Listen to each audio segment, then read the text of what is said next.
David Crispin with the United States Marine Corps. Jacqueline Beam, 519th Military Intelligence, U.S. Army. Matthew Hernandez, United States Navy. Keith Claxton, United States Navy. Paul Portillo, United States Navy. Robert Griego, U.S. Navy, Operations Specialist.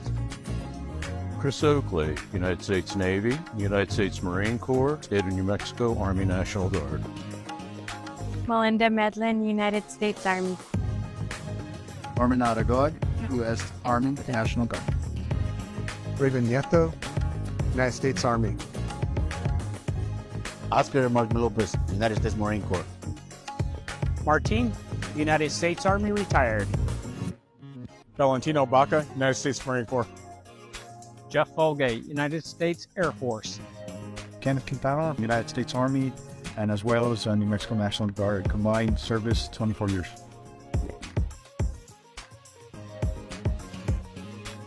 Santa Fe County is hiring. Every Tuesday, Public Works holds a rapid hire event at 102 Grant Avenue at 8:30 a.m. Also, the Correctional Facility holds a rapid hire event every Tuesday at 9 a.m.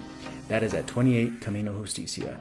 We have great jobs, great pay, and great benefits. Come work with us.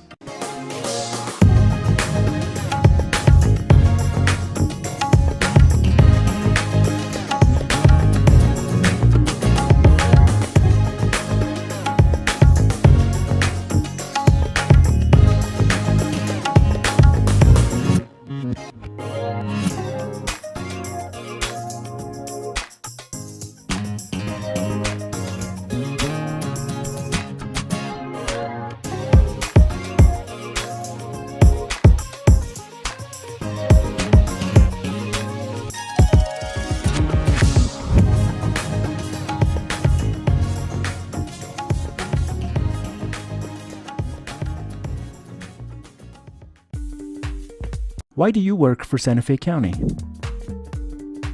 For my family. For your safety. For you. For my community. For the public.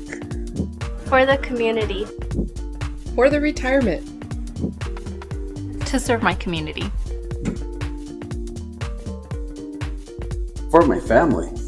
For the outdoors.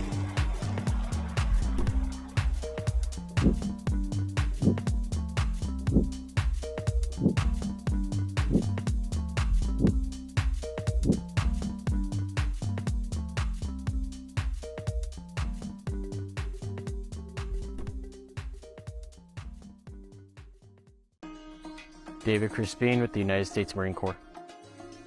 Jacqueline Beam, 519th Military Intelligence, U.S. Army. Matthew Hernandez, United States Navy. Keith Claxton, United States Navy. Paul Portillo, United States Navy. Robert Griego, U.S. Navy, Operations Specialist. Chris Oakley, United States Navy, United States Marine Corps. Of the February 27th, 2024 Santa Fe Board of County Commissioners meeting to order. May I have a roll call? Madam Deputy Clerk, thank you. Commissioner Anna Hamilton. Here. Commissioner Justin Green. I think he's on his way. Commissioner Anna Hansen. Present. Commissioner Camilla Bustamante. Present. And Chair Hank Hughes. Present. Let's all stand for the Pledge of Allegiance.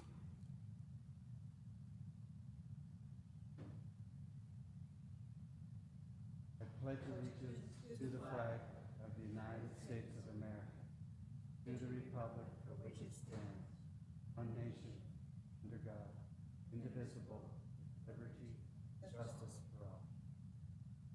I salute the flag of the state of New Mexico and see a symbol of perfect friendship among united cultures.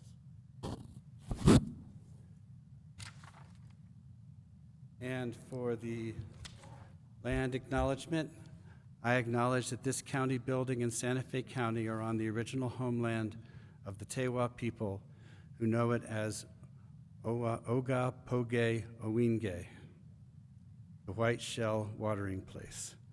And for our moment of reflection, Joe Lozano from the Community Services Department. Go ahead.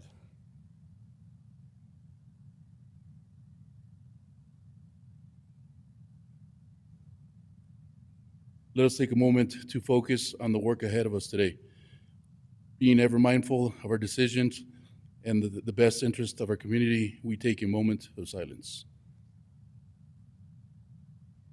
Thank you, and let us also have a moment of silence for people around the world who are suffering the ravages of war.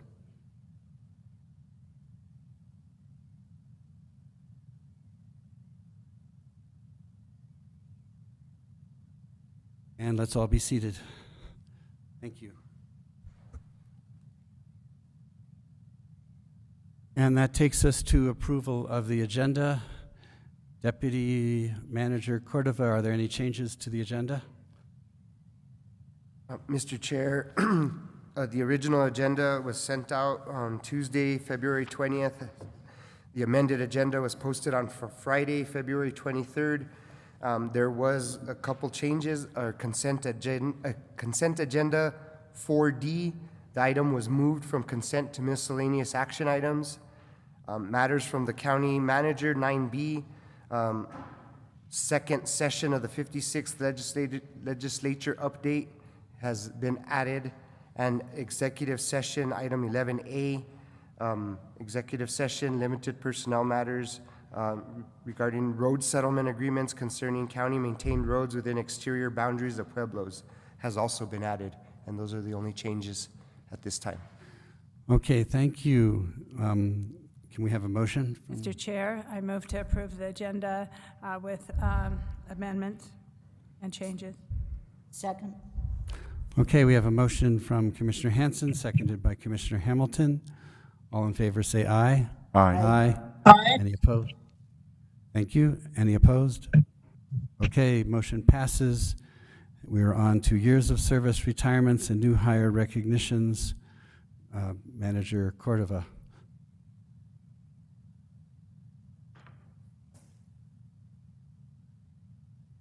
I'm getting some assistance. I'll be right. Thank you. Okay. So first, our years of service. As you know, we recognize employees on a monthly basis who have completed their years of service. Today, we have 3 individuals with 5 years of service from our RECC department. Robert Spear, our sheriff's deputy admin, Diego Lovato, and from our county manager's office, IT, Roger Crabtree. They've all been with the county 5 years. And for our 10-year recognitions, we have in our utilities department, Adam Salazar, and in our corrections department, Little Son Hurd, who have, as I mentioned, been with the county for 10 years. And I think that is it for years of recognition. Thank you.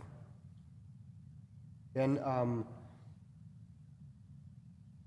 our retirements. We have one retirement this month, someone I think you all know pretty well, our Chief Deputy Clerk, Yvonne Gantz, who's not here today, but it's because she has been able to retire, so grateful for that. On that note of retirement, Mr. Chair and Deputy, I believe that Jose Larragate will be leaving us today at the end of the week, and so I want to thank him for his years of service also. I know he's not on the list, but I'd like to recognize him today also. Thank you, Mr. Chair. Mr. Chair, I'm sorry, I neglected to mention Jose Larrañaga from our Growth Management Department, who's retiring at the end of February, and Patricia Boys from our Community Services Department, who has also retired as effective the end of the month. I'm sorry I neglected to mention those two great unfortunate retirements, but they've earned it, and we are going to miss them, but they definitely have earned it. So, thank you. Thank you. And yeah, those are three people that we're all very familiar with and have appreciated working with. And yes, as you said, we're sorry to see all of them, each of them, go, but hopefully they are headed to bigger and better things. And then would you like to go over the new hires? Yes, Mr. Chair. So I'll just go through the list. We have Mark Pierce in our Community Development Department. He's our new Affordable Housing Administrator. We have Ayan Dillon in our Corrections. He's a Detention Officer. Joey Sandoval in Corrections, Maintenance Technician Senior. Antonio Velasco in our Fire Department. He's an Emergency Vehicle Tech. Renee Seeley in our Land Use Department, GIS Analyst. Christopher Martinez, Project and Facilities Management. He's a Maintenance Tech. Esteban Villanueva, Public Works Department, Heavy Equipment Operator. Kimberly Cisneros Olivas in our Sheriff's Deputy Administrative Office. He's our clerk. Braden Egbert in Corrections, he's a Detention Officer. Adrian Rough Surface in Corrections as a Detention Officer. Luke Sluski in Corrections, Detention Officer, and I apologize if I got that wrong. Ashley Fernandez, an accountant in our Finance Department. Matias Gonzalez, our Fire Department, an Emergency Vehicle Tech. Patricia Victor, in our Fire Department, another Emergency Vehicle Tech. Michael Nunez in our Legal Department, an Assistant County Attorney. Brandon Delgado, Project and Facilities Management, he's a Construction Inspector. And Gene Romero, our Public Works Department, Heavy Equipment Operator. So, still filling positions. We welcome all of these new folks to the county, and we hope that they're with us till retirement. Great, thank you. And it is good to see so many new people joining us, and it's good to see another month where the new hires outnumber the retirements. So that's moving in the right direction. And that will take us on to approval of the meeting minutes from January 30th. What's the pleasure of the board? Mr. Chair, move to approve the minutes. Second. Okay, we have a motion from Commissioner Hamilton, seconded by Commissioner Hanson. Any discussion? All in favor, say aye. Aye. Aye. Aye. Any opposed? Okay, the ayes have it, 5-0. We've approved the minutes. Thank you, everybody. Consideration of proclamations will be request approval of a proclamation proclaiming March 10th, 2024 as Tibetan Freedom Day. Commissioner Hanson. Thank you very much, Mr. Chair. So this is the 8th year that I have brought this proclamation forward. I have a long history with the Tibetan refugees who have come to Santa Fe that have been here for a good 30 years, not to mention that I am also a practicing Tibetan Buddhist. But the Tibetan Freedom Day is about the invasion of China into Tibet. And it is, about people wanting to return to their homeland. And so every year at the state capitol and where the governor also proclaims March 10th as Tibetan Freedom Day, we have a march from the Tibet Center over to the Roundhouse and then to the plaza. So I'm just going to read it. It's very short. Whereas Santa Fe County recognized the rich cultural history and heritage of Tibet and the Tibetan people and the depth and richness that the local Tibetan community of Santa Fe adds to the county. Whereas March 10th, 2024 marks the 65th anniversary of the Tibetan uprising, when the country of Tibet was occupied by the People's Republic of China, resulting in more than half a century of occupation and exile, and exodus of about 80,000 Tibetans across the Himalayas. And whereas the Santa Fe County supports the conclusion of the United States Congress that under the established principles of international law, Tibet is an occupied country whose true representative is the exiled Tibetan government based in India, held by Sikyang Pema Tsering. And whereas the Tibetan people acknowledge and honor His Holiness the Dalai Lama, recipient of numerous awards from many governments and institutions, including the Nobel Peace Prize, the United States Congressional Gold Medal as the spiritual and temporal leader of Tibet, and Santa Fe County encourages the People's Republic of China to enter into discussions with His Holiness the Dalai Lama and the Tibetan government to solve the question of Tibet based on the will of the Tibetan people to ensure respect for the fundamental rights of the Tibetan people. Now, therefore, be it resolved that we, the Board of County Commissioners of Santa Fe County, do hereby proclaim the 10th of March as Tibetan Freedom Day. And with that, I would like to ask for a motion to approve this proclamation. Mr. Chair and Commissioner Hanson, if you don't want to make a motion, I would love to be honored to make a motion to approve this proclamation. Thank you. And I'll second it. We have a motion and a second. Is there any discussion? I just want to thank you for bringing this forward, Commissioner Hanson. It's very appropriate that we remember that Tibet is an occupied country and that Tibet freedom is something we should all hope for. And with that, we have a motion from Commissioner Hamilton, seconded by Commissioner Green. All in favor, say aye. Aye. Aye. Any opposed? Okay, we have approved the proclamation. Thank you.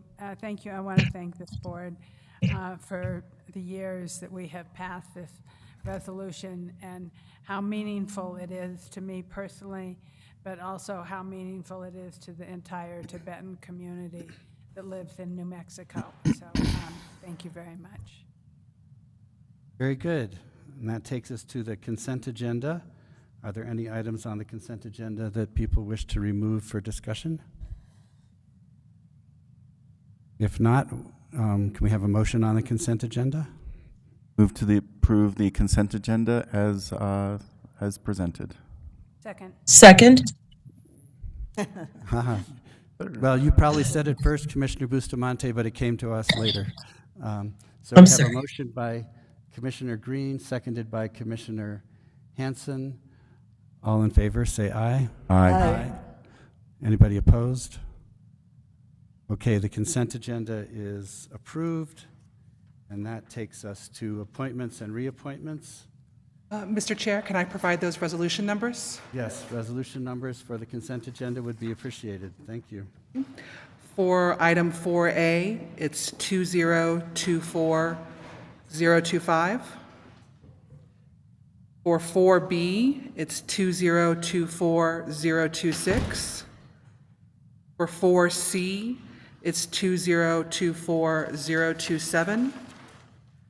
For 4D, it's 2024028.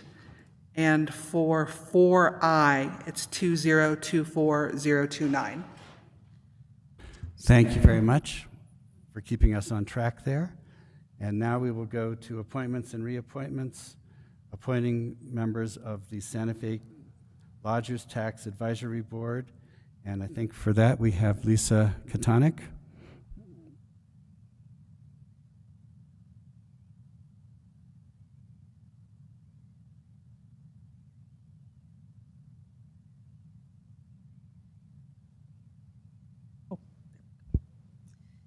Good afternoon, Commissioners. Lisa Katanik, Santa Fe County Community Development Department. Today I am presenting to you a request approval of appointments of board members to the Santa Fe County Lodgers Tax Advisory Board. To provide a brief background of the role of the Santa Fe County Lodgers Tax Advisory Board, it is for them to make recommendations to the Board of County Commissioners concerning the expenditure of occupancy tax proceeds.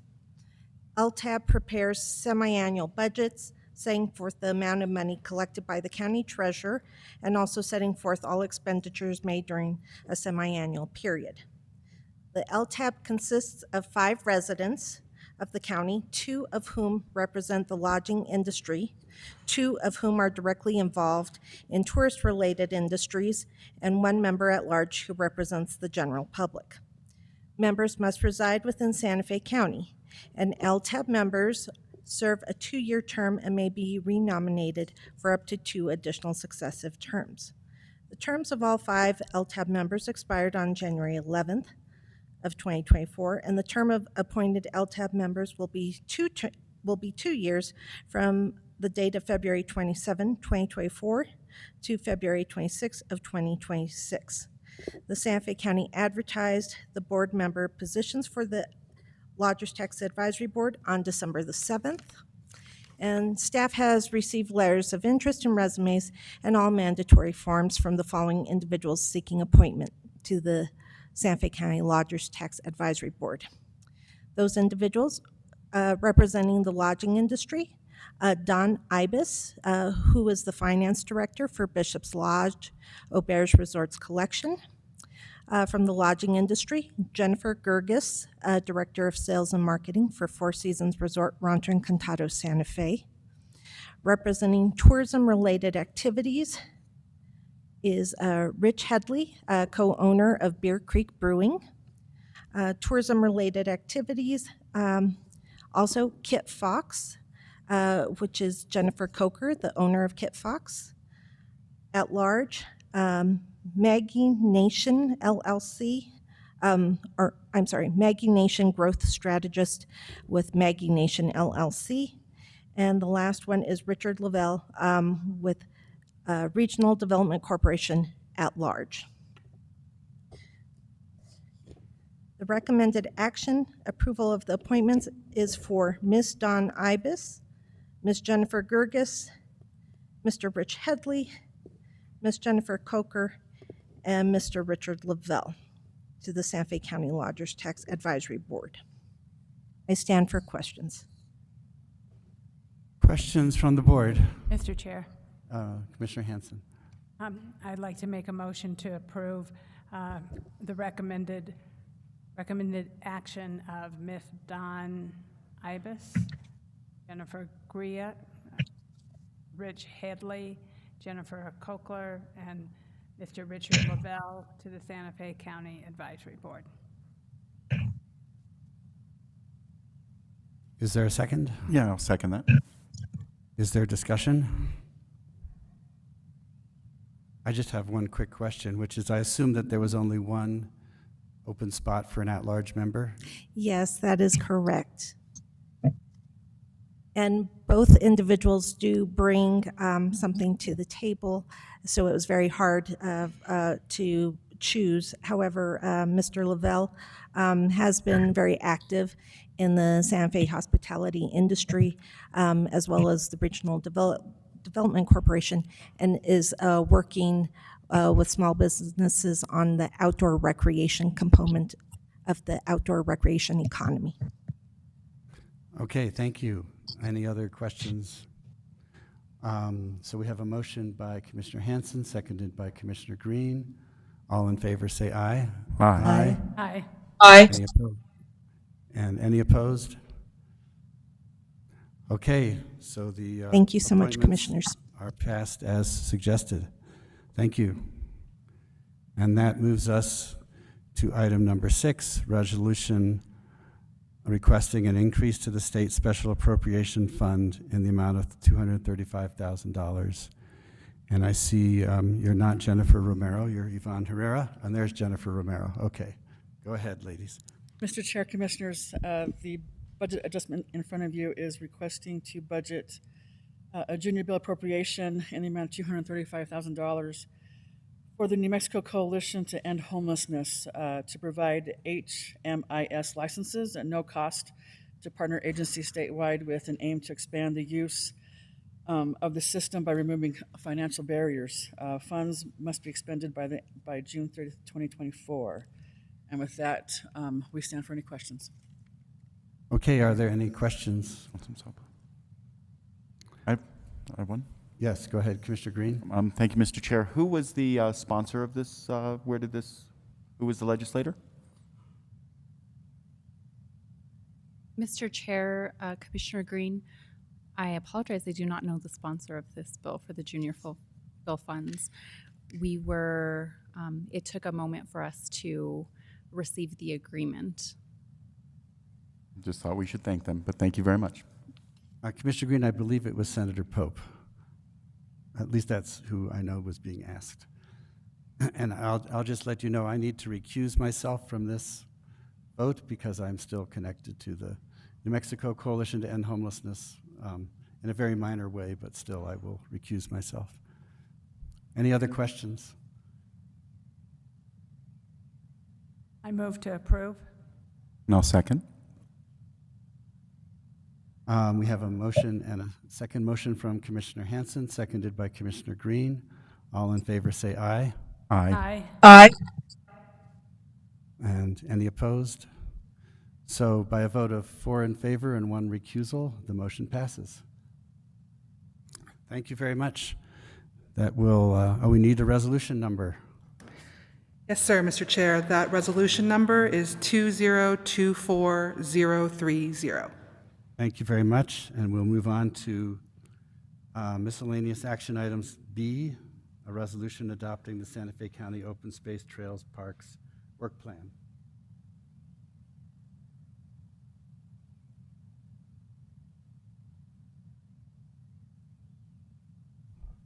And before we do that, we'll recognize that Sheriff Mendoza is in the audience. Welcome, Sheriff.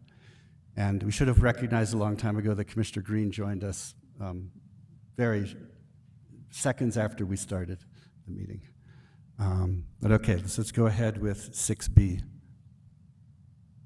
Adeline. Good afternoon, Chair, Commissioners. My name is Adeline Murthy. I'm the Open Space and Trails Planning Team Leader. And today I'll be presenting the Open Space Trails and Parks 2024 Annual Work Plan. Daniel, could you please pull up Exhibit A? Thank you. The Annual Work Plan is an outcome of the 2019 Open Space Trails and Parks Strategic Management Plan, adopted through Resolution 2019-4, which directs staff to annually update the short-range work plan from Chapter 3 of that strategic management plan. And it is considered a living document to be updated every year for the purpose of communicating the focus and priorities of the Open Space Trails and Parks program for that year to the board and the public. Before I dive into the work plan, I'd like to mention that last year's accomplishments in 2023 are documented in the 2023 annual report, which was shared with the board last week and is also available on the county's website. So the work plan before you is organized in 4 sections consistent with the functions of the program. Those sections are resource management, educational programming and stewardship, project development and implementation, and planning and program development. The half-filled circles indicate projects that have been initiated, while the empty circles indicate a project that has yet to be initiated, and highlighted projects are of particular priority for 2024. Could you please go to the first page? Thanks. So first is resource management, and the first task in there is to develop and implement open space management plans, including adopting the Little Tesuque Creek and Talai Hill open space management plans, updating Los Potreros and Ortiz Mountains management plans, and then drafting plans for Rio and Medio and the soon-to-be expanded San Pedro open space, continuing to implement species-related management plans, continuing preventative maintenance measures on open space trails and park properties, and continuing to conduct baseline environmental surveys on open space properties.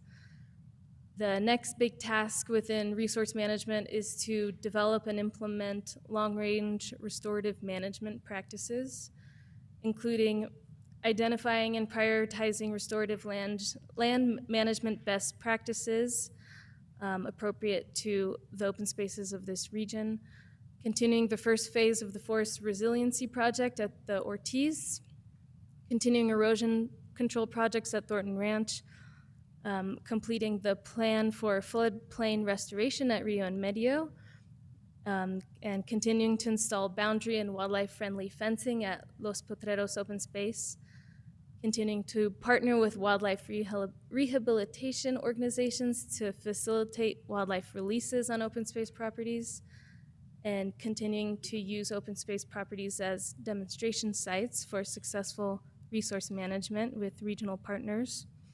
And while not explicitly stated in this document, we do acknowledge that the climate is changing and that new environmental conditions are and will need to continue to be incorporated into these management plans.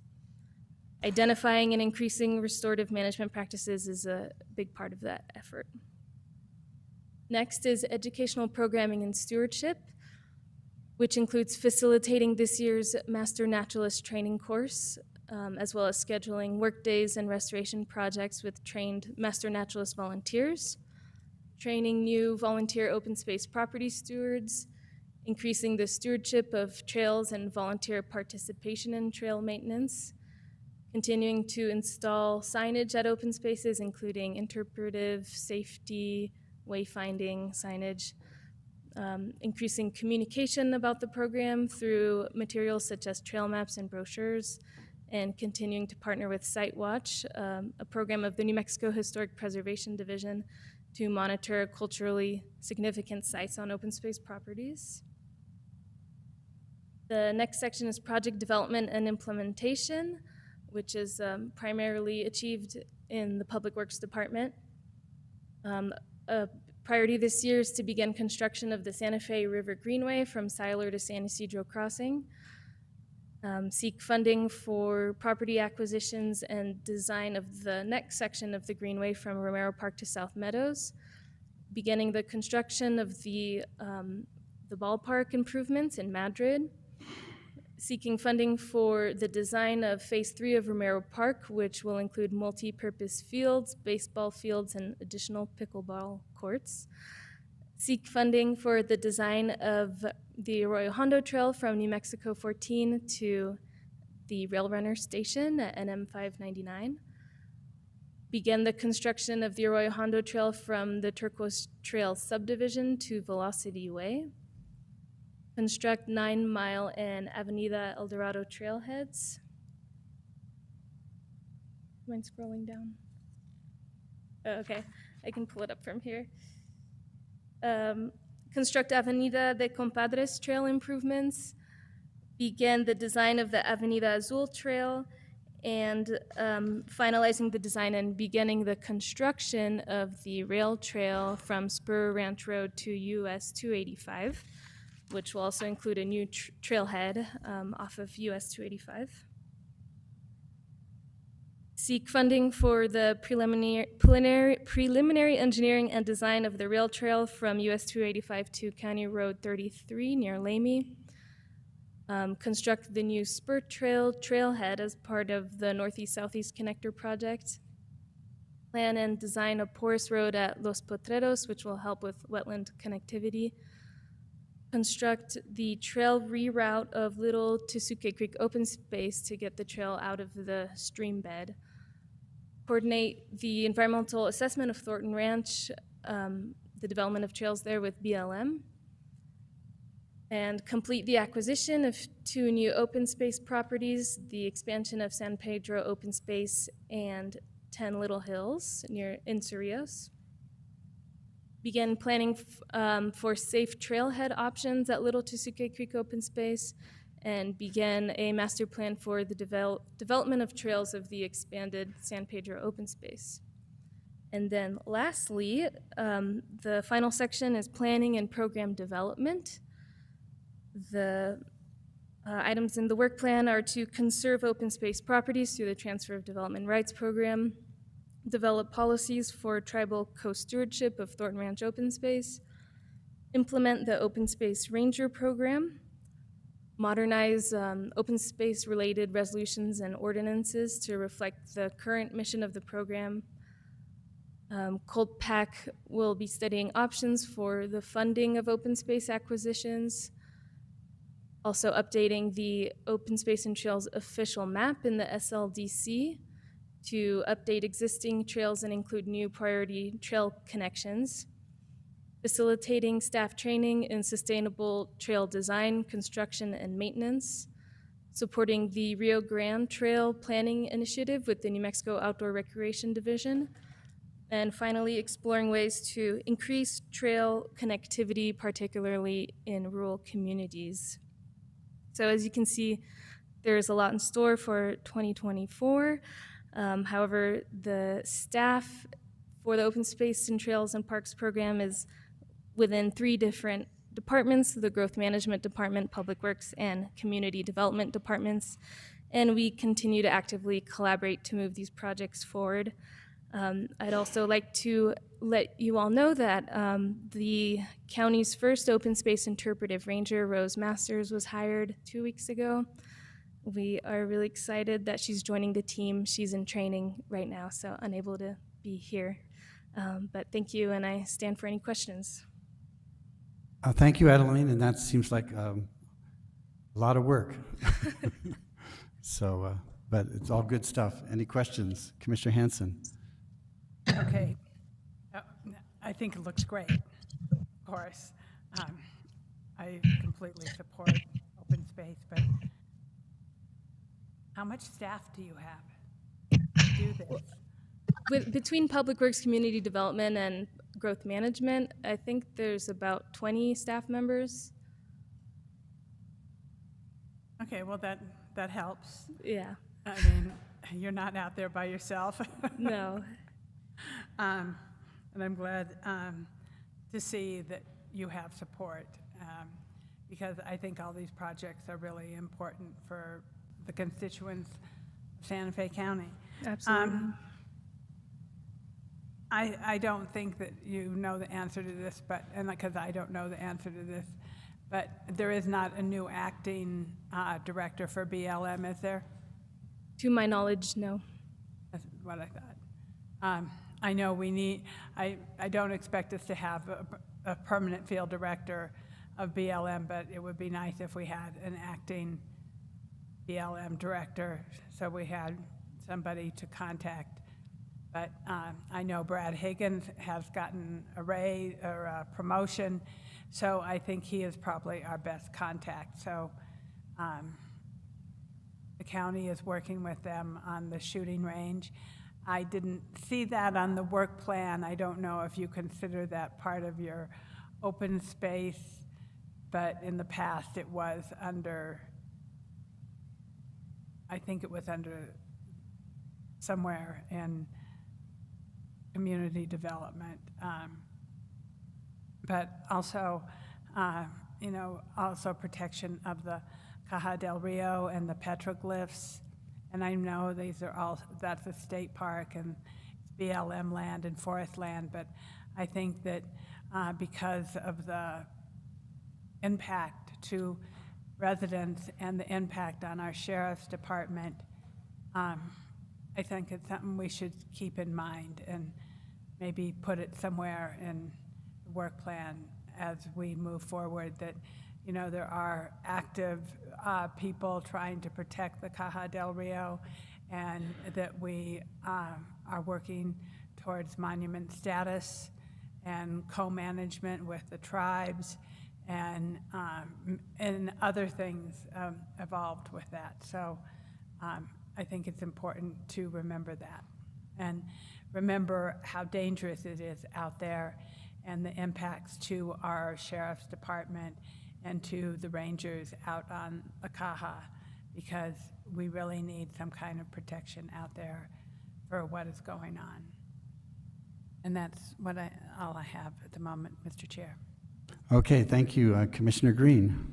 Thank you, Mr. Chair, and Adeline, thank you very much. This is an ambitious work plan, and I'm happy to hear that you actually have more than just a skeleton crew, that you actually have a well-rounded crew that touches different divisions, and both, like, it's not only a sustainability and community development thing, but it's public works, it's planning, it's definitely a well-rounded team there. I think my questions, supportive of what Commissioner Hanson mentioned about Caja del Rio and the shooting range and trying to figure out a solution for that. But also wondering if there's a space in here for really building the partnerships in this sort of guise of what Commissioner Hanson mentioned, where not all open spaces are open space, right? And so it's how to get into the trails or into the state parks or into the BLM or to the river, to the Rio Grande that may not be our land, but it may be access to the federal lands. And so I think in 2025, there is going to be a series for FLAP grants, Federal Lands Access Program. And I know of 3 different projects that have the opportunity to go for FLAP grants. And I would love that to be on the work plan, at least to investigate how that we could go after those federal grants. And they may be under Public Works, they may be under open space, they may be in partnership with other organizations, but at the end of the day, if we don't drive the bus, we'll miss the opportunity. And so those projects are County Road 77, which is the Buckman Road out to Diablo Canyon, and looking at access to the federal lands out there. Looking at the Nambe and Chimayo Pilgrimage Trail through the Nambe Badlands. That is mostly along New Mexico 98, I think is the road there. And then lastly, the state DOT is doing a project up Hyde Park Road that goes into the state forest and into the federal lands up there. And so to make sure that we have some input and we're monitoring this regularly so that we can track it and make sure that whatever solution these other organizations have, that we approve them and that we have our input in them. That's it, but this is great, and I look forward to seeing the results of your work, and if there's any way I can help on any of those projects, please feel free to ask. Thank you. Thank you. Mr. Chair. Commissioner Hanson. Yeah, so following up on, I think the last time we got a FLAP grant was in 2016. We did the El Camino Real Trail to through Dead Dog Road out on Buckman, and so that was a very successful project and program because we worked with U.S. Forest Service and BLM, and it was finished in 2017, I believe. So, you know, there's ways for us to be involved in those FLAP grants, and I highly support that also, because even though the El Camino Real Cerro Adentro is a little dangerous these days because of the shooting out there, I think that we have to pay attention to our investments so that we can still provide trail access to our constituents. Thank you. Thank you. Any other comments, questions? Yes, Mr. Chair. Go ahead, Commissioner Bustamante. Yes, thank you for this presentation and the good work that you all are moving forward on. I do want to make sure to recognize, and I'm grateful for the work that's being moved forward. And when we look at how our open spaces, Commissioner Hanson brought up the work that we're doing on the Caja. When we talk about how we work with our open spaces that are both county and when we work in collaboration with the BLM and our federal partners, that we're also acknowledging the work of the traditional communities as well. When we look at co-management and recognition that there are enough, and there has been enough history and lineage and the use of the open spaces prior to the fences coming in with the U.S. government. And that's historical fact, and how those commons were used. And I hope that we'll maintain and continue to hope that value, my apologies, that's why I'm not there, hold those values and recognize the importance of working with the traditional communities who are in fact and have been collaborating and working with their Native cousins. So I appreciate your good work. I think it is an ambitious work plan, and I'm grateful for your openness and willingness to acknowledge that you have the resources, because I have no doubt in my mind that you will get that done. And I've already asked Brittany to make sure that I get some copies of the work plan, because I'd like to very much have at least one for myself and share that with other people who I'd like to see acknowledging the good work that you've done. So thank you very much, Adeline. Thank you. Thank you, Commissioner. Anybody else? Well, I'll just say, be sure to let us know when you need help also. I enjoyed the meeting we had with the Thornton Ranch group and the Native communities, and I assume we'll get that started again pretty soon. I saw it on the work plan.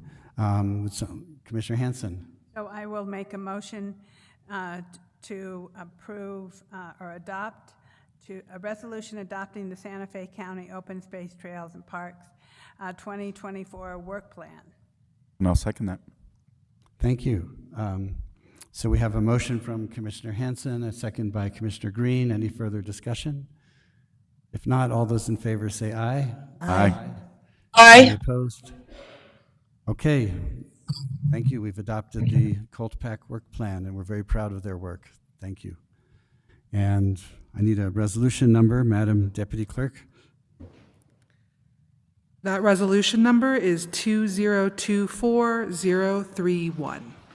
Thank you very much. And we'll move on to item 6C, a resolution establishing the Behavioral Health Leadership Council. Rachel O'Connor and Alex Dominguez, welcome. Good afternoon, Mr. Chair, Commissioners. My name is Alex Dominguez. I'm with the Community Services Department, Behavioral Health Program Manager. Today, in 2018, Santa Fe County's Community Services Department engaged in a health services needs analysis in order to identify gaps in existing behavioral health services. One recommendation produced in the analysis was that the county develop a behavioral health strategic plan. Released in July of 2019, the plan recommended and emphasized the need for a leadership body to guide the county and the larger community in the planning and implementing of a comprehensive system of services to better meet the needs of the residents of Santa Fe County when it came to behavioral health issues. The leadership team began meeting informally in 2019 and was interrupted by COVID-19 in March of 2020. We resumed the monthly meetings in March of 2021, and in September of last year, we hired a coordinator to assist us in this effort. The proposed resolution creates a formal body that will be appointed by you with the following characteristics. The Behavioral Health Leadership Council will consist of a maximum of 15 members. It will comprise of individuals with diverse backgrounds, and its members represent varied behavioral health care services, including providers, government agencies, law enforcement, first responders, advocates, and individuals with lived experiences. At least one of the Behavioral Health Leadership Council members will also serve as a member for the Health Policy and Planning Commission in order to keep both parties updated on their strategies, objectives, and not duplicate efforts. The Behavioral Health Leadership Council will update the BCC at least once a year and on the council's short and long-term goals, including objectives and accomplishments for that past year. Leadership Council members will include representation of behavioral health providers that offer services to both adults and the adolescents within Santa Fe County. All council members shall reside within Santa Fe County or represent an organization that offers services in Santa Fe County.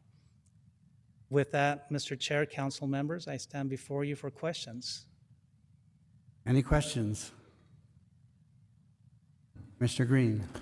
Thank you, Alex. I'm encouraged by this, and I think, having a best practices leadership group is a great way to keep things organized, make sure we're not duplicating efforts, and that we're coordinating. The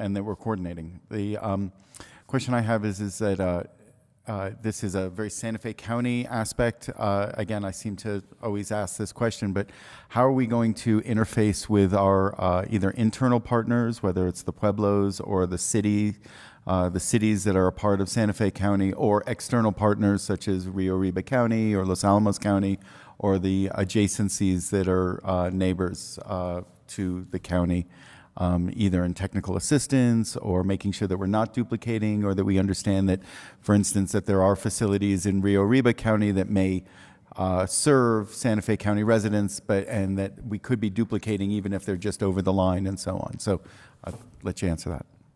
Mr. Chair, Councilor Green, very good question.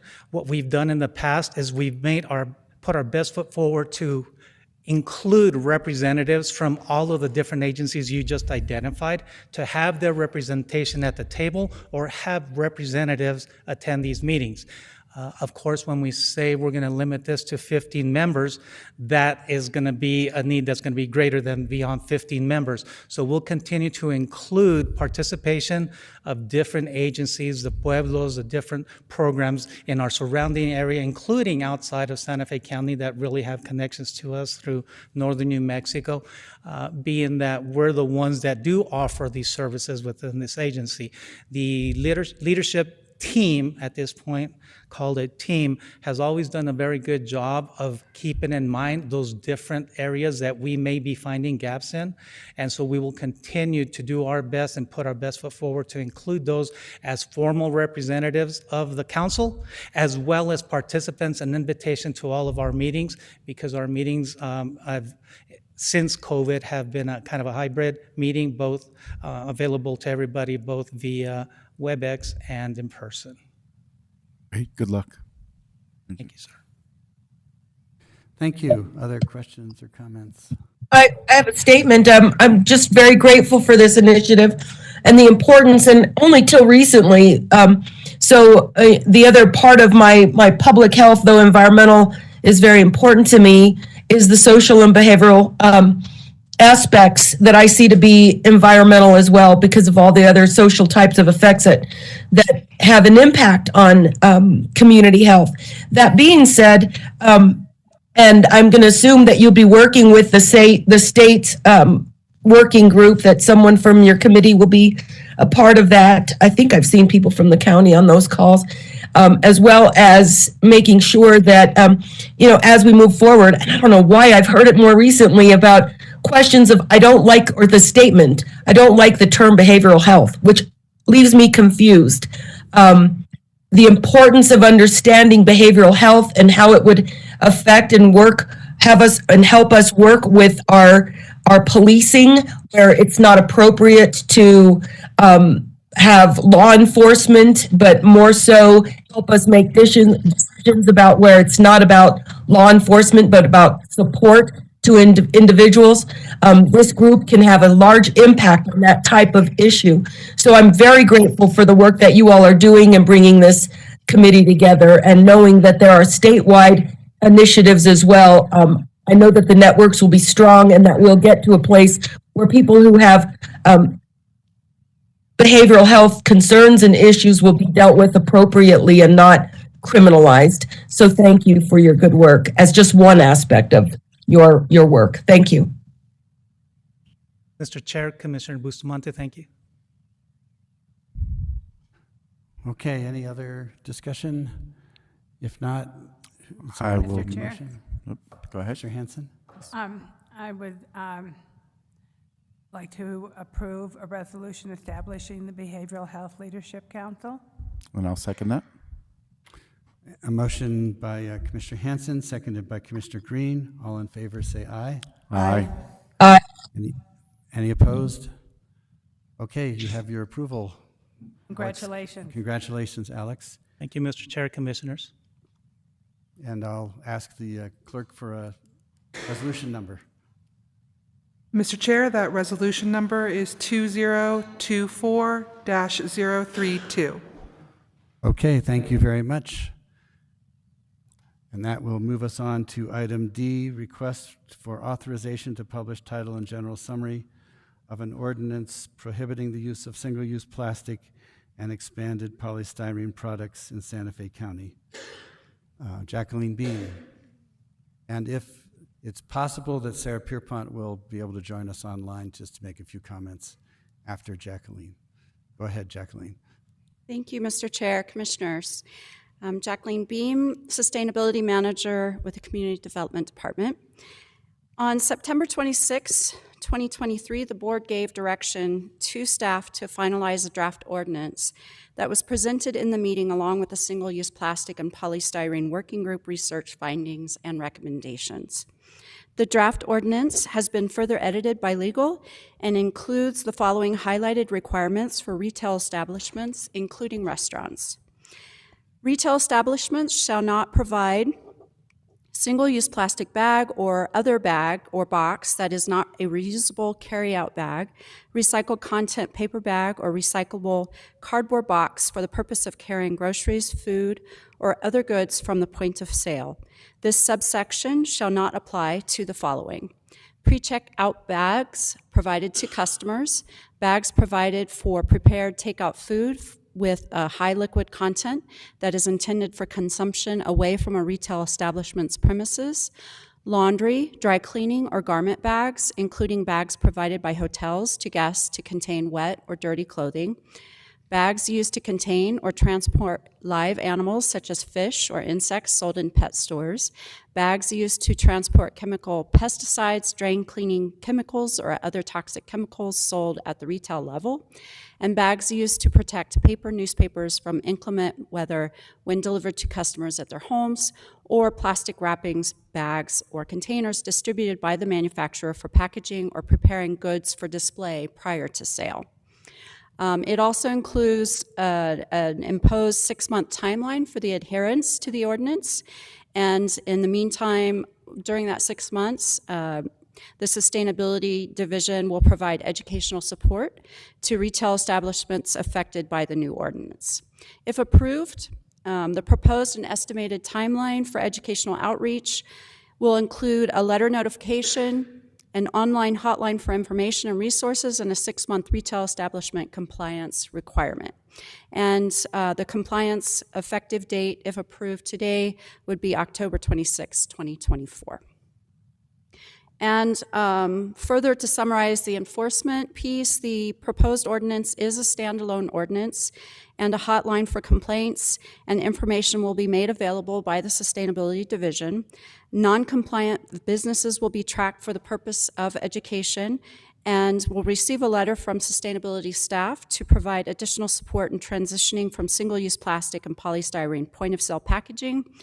If the business is not compliant within 21 days of receipt of the letter, the businesses will be referred to code enforcement for a notice of violation inspection, and further legal steps will be taken as required. And at this time, the Community Development Department respectfully requests that the Board of County Commissioners authorize publication of title and general summary of this ordinance prohibiting the use of single-use plastic and expanded polystyrene products in Santa Fe County, encouraging use of reusable bags, and establishing enforcement and penalties for violation. And with that, I stand for any questions, and if Sarah is online as well. Oh, thank you very much, Jacqueline. And I think Sarah is on as a call-in user. Is it possible for us to unmute her to just make a few comments before we go to questions? To unmute, if you're a call-in user, hit *6.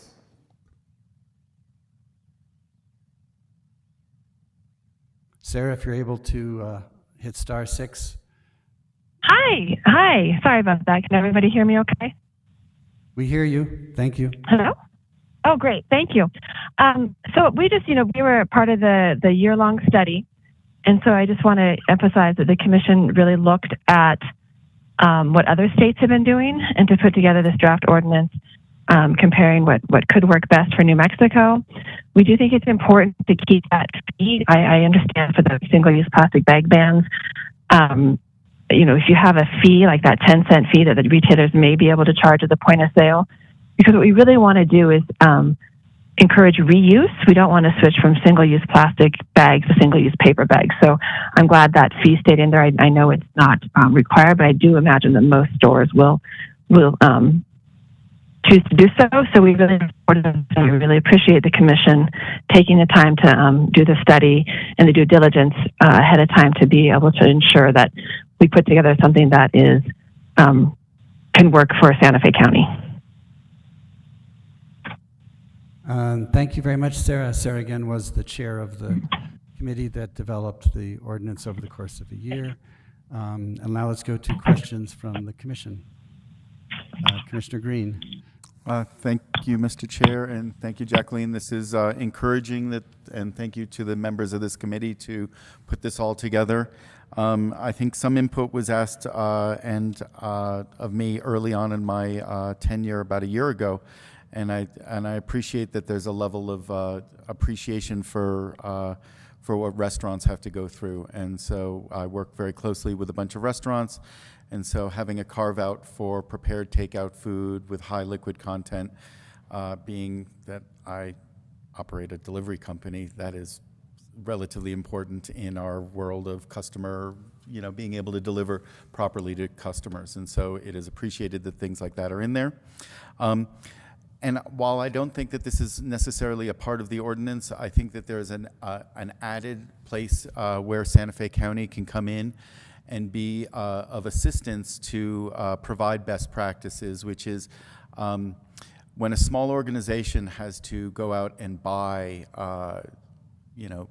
more ecologically friendly material, Santa Fe County or a coalition of the city and the county and the region could create a buying group that might be able to go out there and buy more ecological material that would otherwise be very expensive for a restaurant to buy, 1,000 takeout things at $1 a piece, whereas when the county goes and buys 10,000 of them, it might reduce the cost down to help some of these businesses be more compliant, and also be a resource for these restaurants or stores or whoever wants to take part in this program. They could also be messaged with something that promotes Santa Fe County's position in trying to be part of the solution. But I'm in support of this. I think this is a good first step, or not first step, one additional step towards our sustainability goals. And so thank you very much for putting this forward. Commissioner. Thank you, Commissioner Green. Commissioner Hanson. Thank you, Jacqueline.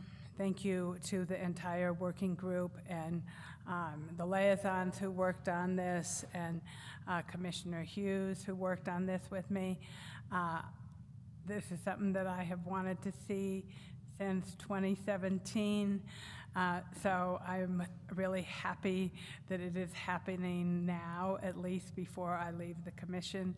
I think it is really important for awareness of how damaging plastic is to our environment, to our health, to our well-being. It is not just something that is convenient.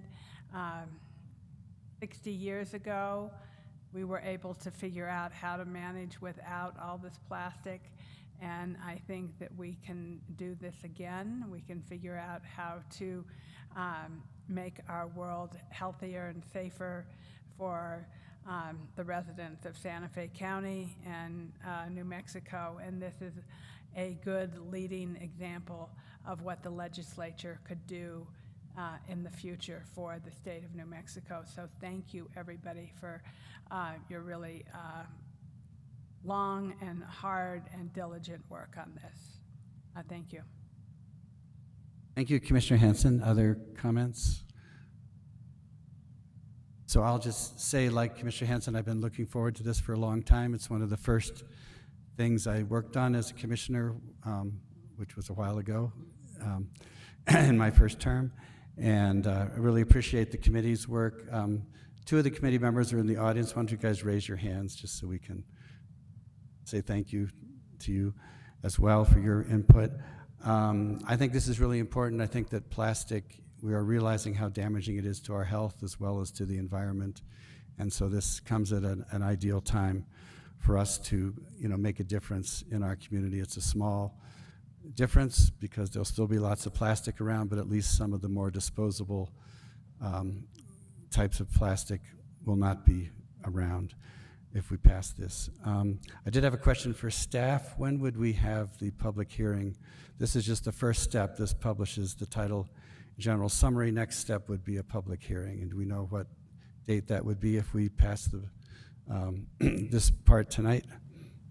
Yes, Mr. Chair, Commissioners, we're looking at March 26th. Great. Okay, so March 26th would be the public hearing, and that would be the soonest we could adopt the ordinance as well.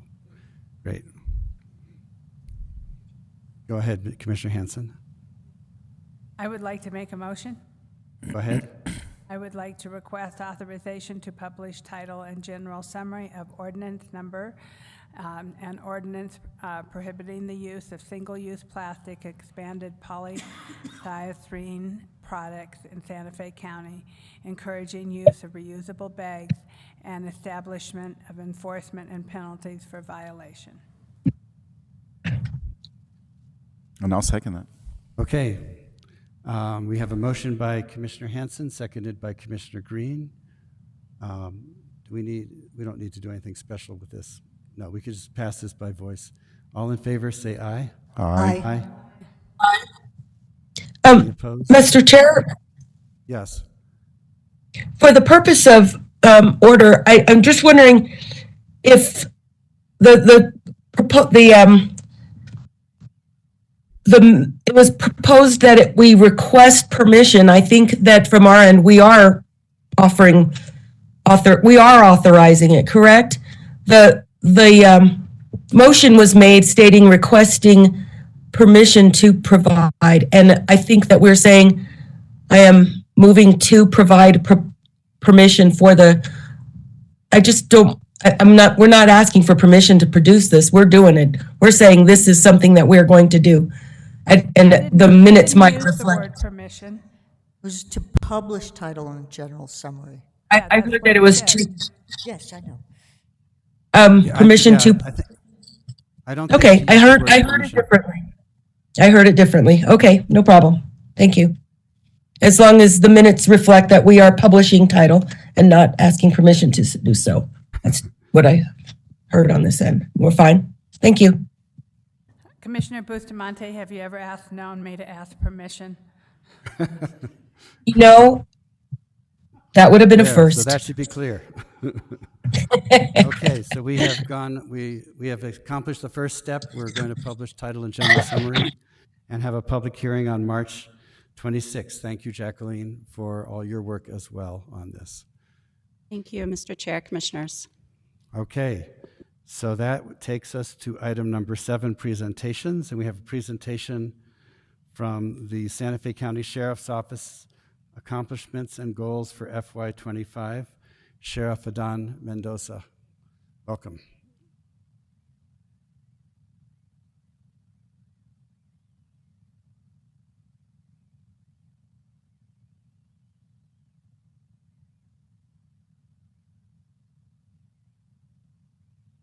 Thank you, Mr. Chair and Commission.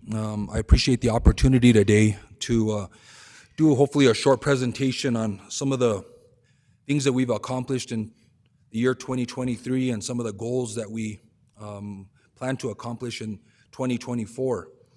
This is the first time that I've actually presented to the Commission on some of the things that we've done. So I'm excited to share with you a lot of those accomplishments. But before I get started, I want to just recognize the staff at the Sheriff's Office, our sworn staff, the ladies and gentlemen that are out there keeping the community safe, including our civilian staff, which goes anywhere from records clerks to secretaries to animal control, and the staff here at the county and the commission itself.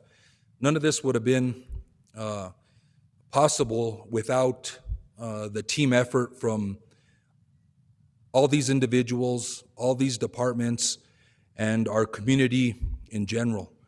And so when I go over some of these numbers, I want to say that I'm very proud of the productivity and the accomplishments that the Sheriff's Office has made over the last 5 years that I've been sheriff, but specifically 2023 and moving into 2024.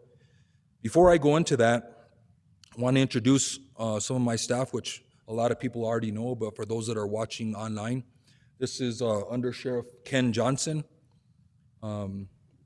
Captain Michael Delgado, Captain Jose Rodriguez, and Major Gabe Gonzalez would be here, but he was on a Guardian election meeting, which was really important for the upcoming election.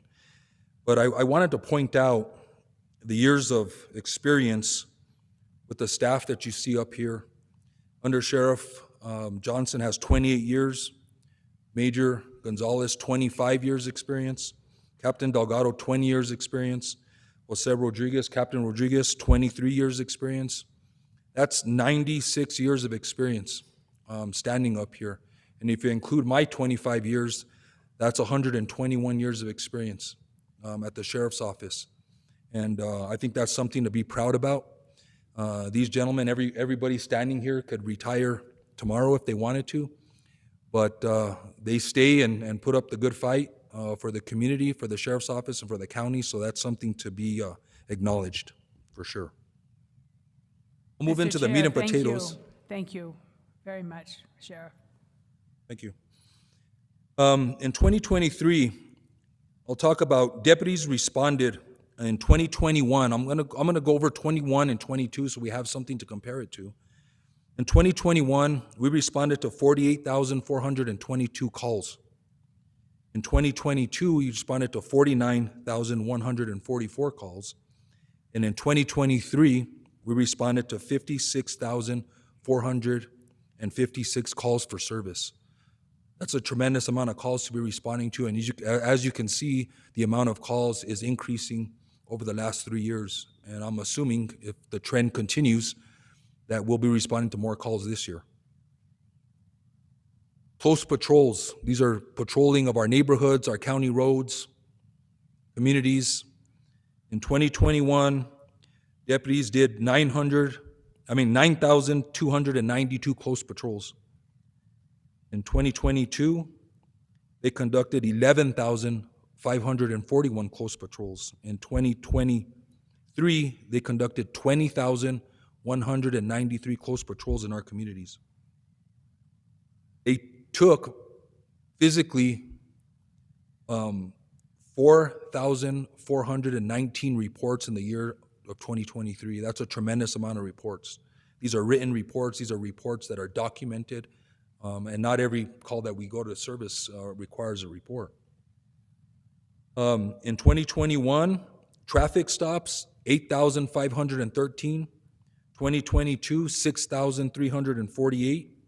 In 2023, it increased to 8,636 traffic stops, resulting in 5,211 citations. Criminal arrests. In 2021, there were 881 criminal arrests. In 22, 589 criminal arrests. And in 2023, there were 645 criminal arrests made by deputies in Santa Fe County. In 2021, 206 of those were DWIs. In 2022, 138 were DWIs. And last year, 185 arrests for DWI in Santa Fe County, which shows you the tremendous amount of DWIs and the issue of drinking and driving that we have throughout the county. There were arrests for stolen vehicles specifically. In 2021, there were 17 arrests for stolen vehicles, 6 in 22, and 8 arrests in 2023. One of the biggest issues that we're addressing right now is stolen vehicles and the pursuits and the danger that it poses to our communities. Warrants served, these are arrest warrants. In 2021, 1,930 arrest warrants. In 22, 2,224. And in 2023, 1,919 warrant arrests. When we talk about IPRA requests, these are requests for public records that the Sheriff's Office handled. In 2022, we handled 673 IPRA requests. In 2023, we handled 779, which averages out to about 60 IPRA requests a month. And this is handled by one person, mind you, that there at the Sheriff's Office that's responsible for that. Those are some of the numbers when we talk about cases and productivity that we've done, which I think is tremendous. I'm really proud of the productivity and the job that the men and women at the Sheriff's Office are doing out there. I'll quickly go through a list, try as quickly as I can, of some other things that we accomplished in 2023. We secured a $600,000 money, state money from the legislature for license plate readers that we're in the process of purchasing and deploying on our units, and quick deploy systems throughout the county. I think this will be a beneficial tool for fighting crime within our communities, to identify stolen vehicles, missing people, a slew of different things that we can identify with that. Last year, with the help of Captain Delgado, as he headed this, we began the accreditation process through the New Mexico counties accreditation for the Sheriff's Office, which is a 2-year process. It's a tremendous amount of work, revising policies, reviewing and renewing policies. We've held off on putting out some of our newer policies just to ensure that they're in compliance with the accreditation process. We're way ahead of the game on that, I think, because our policies were so strong, but this is going to bring more professionalism, more credibility, and more clarification for our deputies as far as policies are concerned when we achieve this accreditation process.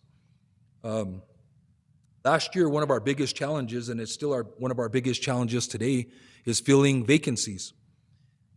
Last year, we filled 25 vacant positions in 2023. 9 cadets, 5 lateral deputies, 4 animal control officers, and 7 civilian positions. That's a huge accomplishment for our recruiting team. But there's a caveat to that. We still have 20 positions open. So as much as we're filling them, we're losing them. And so I'll talk about our goal for 2024 and how we're going to retain those positions. There was some law enforcement retention funds from the state that were distributed to our deputies, an average of 6.2% payouts for deputies to retain them, to stay at the Sheriff's Office. We have a new design for our uniforms that came out last year, which we went from the grays to the browns. I think we worked with the department to come up with a uniform that everybody would be happy with. There was that resulted in new design graphics for our patrol units. That was something that we did last year. One of the things that we're working on right now is, if you've been out to the Sheriff's Office and seen the new RACC, was kicking off the renovation and remodel project for the Sheriff's Office and RACC and public safety. That was something that honestly the funds had been approved in 2014. And was one of my goals to finish this project before the end of my term. And we got that project started. It's going great. RACC is about to move in, and they're about to start the renovation process at the Sheriff's Office, which I think everybody's excited for. But I will say this, we're going to come to the table this next year, and we're going to ask for a new project for new additions, because what we got just wasn't enough. We're several years behind, and we'd like to come up with a plan for the next 5 years on what the Sheriff's Office and public safety looks like. We installed ballistic panels inside our vehicle unit doors, which adds a level of protection for our deputies on traffic stops and on critical calls. We're one of the only law enforcement agencies in the state that has ballistic panels within their doors of their units to provide safety for our deputies. We outfitted our SWAT team with updated equipment, with rifles, with robots that we're putting in service. We purchased 3 new drones that we're putting into service for access on critical incidents, on SWAT incidents, on missing persons. We kicked off our online reporting system now October 16th of 2023.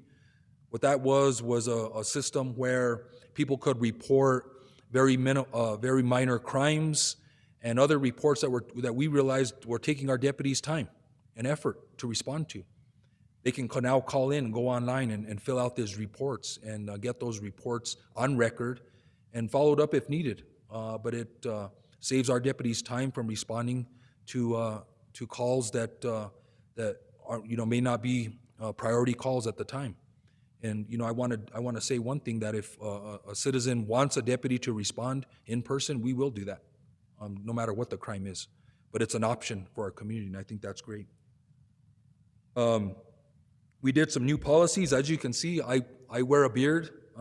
We changed that policy. We realized that a lot of law enforcement agencies are going to that.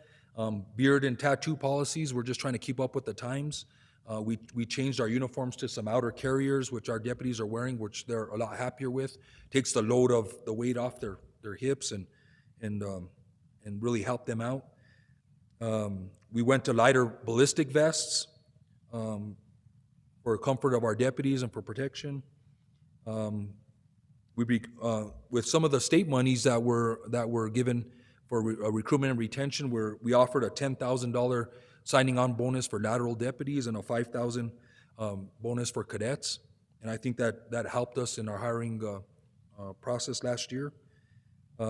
We've purchased dual band radios for our vehicles and dual band handhelds, which is going to help us move into the modern times when it comes to the radio project to be P25 compliant, and will help our deputies be able to communicate, to hear, and to be able to communicate with dispatch when they're responding to calls and when they're out at calls. We purchased 40 millimeter tactical launchers, which are a less lethal option for our patrol officers. This is a tool that is used in lieu of deadly force in certain circumstances. We felt this was an important tool and an option for our deputies. Those were deployed. Ballistic shields for our patrol deputies, not just for our SWAT teams, but for our patrol deputies in case there's ever a response to an active shooter or a situation that they may be in harm, so they can be protected when they're responding. Training hours. We conducted 8,640 biennium training hours for our whole department, and this is the minimum standards set forth by the state in order to keep your certification. This doesn't include advanced training hours that our deputies went throughout the year. We purchased new gym equipment, and with the help of our budget and the help of the commission for approving that, 33 new agency vehicles, 30 patrol vehicles, includes 3 animal control vehicles and a fleet vehicle. And I'll give you one other number, intake of evidence. We took in 2,490 items of evidence into the sheriff's office last year. So that's a long list of accomplishments that we did in 2023, and I'm sure that there's probably a list of things that I've missed. But I just want to say that I'm really proud of the sheriff's office and the staff and for those accomplishments in 2023.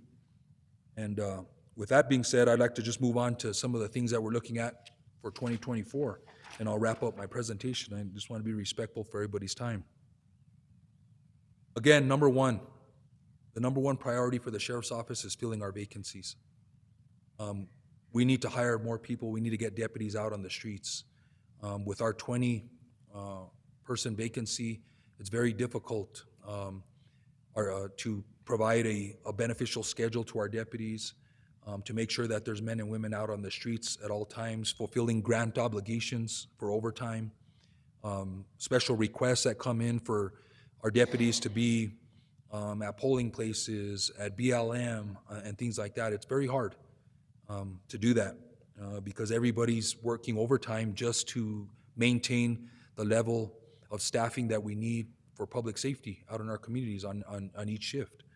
We've been on 12-hour shifts. I realize that a lot of feedback from the deputies is that's hard. It's hard to work for 12 hours, and some deputies that are living in Rio Rancho are 1 hour on the road over here and 1 hour on the road back. That makes for a 14-hour day. That's a long day.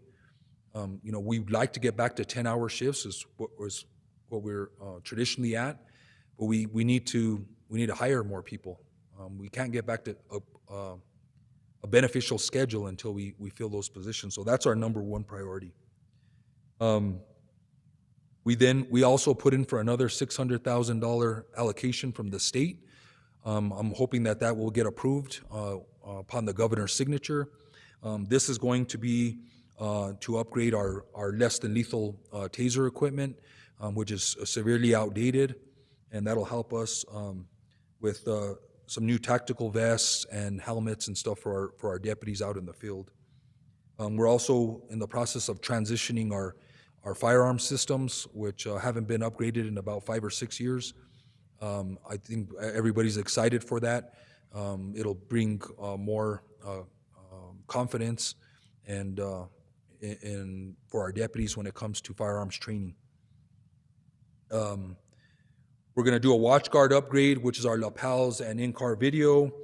We're going to upgrade, work with the county to upgrade our internet capabilities, because we download, all these videos are downloaded over the internet. When a deputy pulls up, that video is automatically sent to the server from their vehicle. And it's actually sent out in the field right now via 5G network. And so it saves a lot of time for our deputies to have to come in and download that information. The radio project, we're working on that. And I'm hoping at some point, I think the plan is to go to the state system that'll help us and our deputies have better communications out in the field. We're going to work with Public Works for ballistic film at the courthouse on the glass outside to make it more protective for the public and for our deputies that work out there in the front all the time. We started a new Employee of the Month recognition program and a Deputy and Civilian Employee of the Year recognition program that we're going to kick off for 2024. We're working again to keep up to date with our uniforms and our carriers, which is important to the deputies. And then we realized that we needed a career path when it came to training. We have deputies that are interested in a certain amount of trainings, and we're going to have them meet with staff and come up with a career path in reference to make sure that they have the advanced training they need and what they're interested in to promote their career and their career path at the Sheriff's Office. We're hoping to work with Public Works for solar panels and parking in the rear of our building. There's plenty of vehicles that need to be protected, and I think we could use that solar power for the Sheriff's Office and public safety.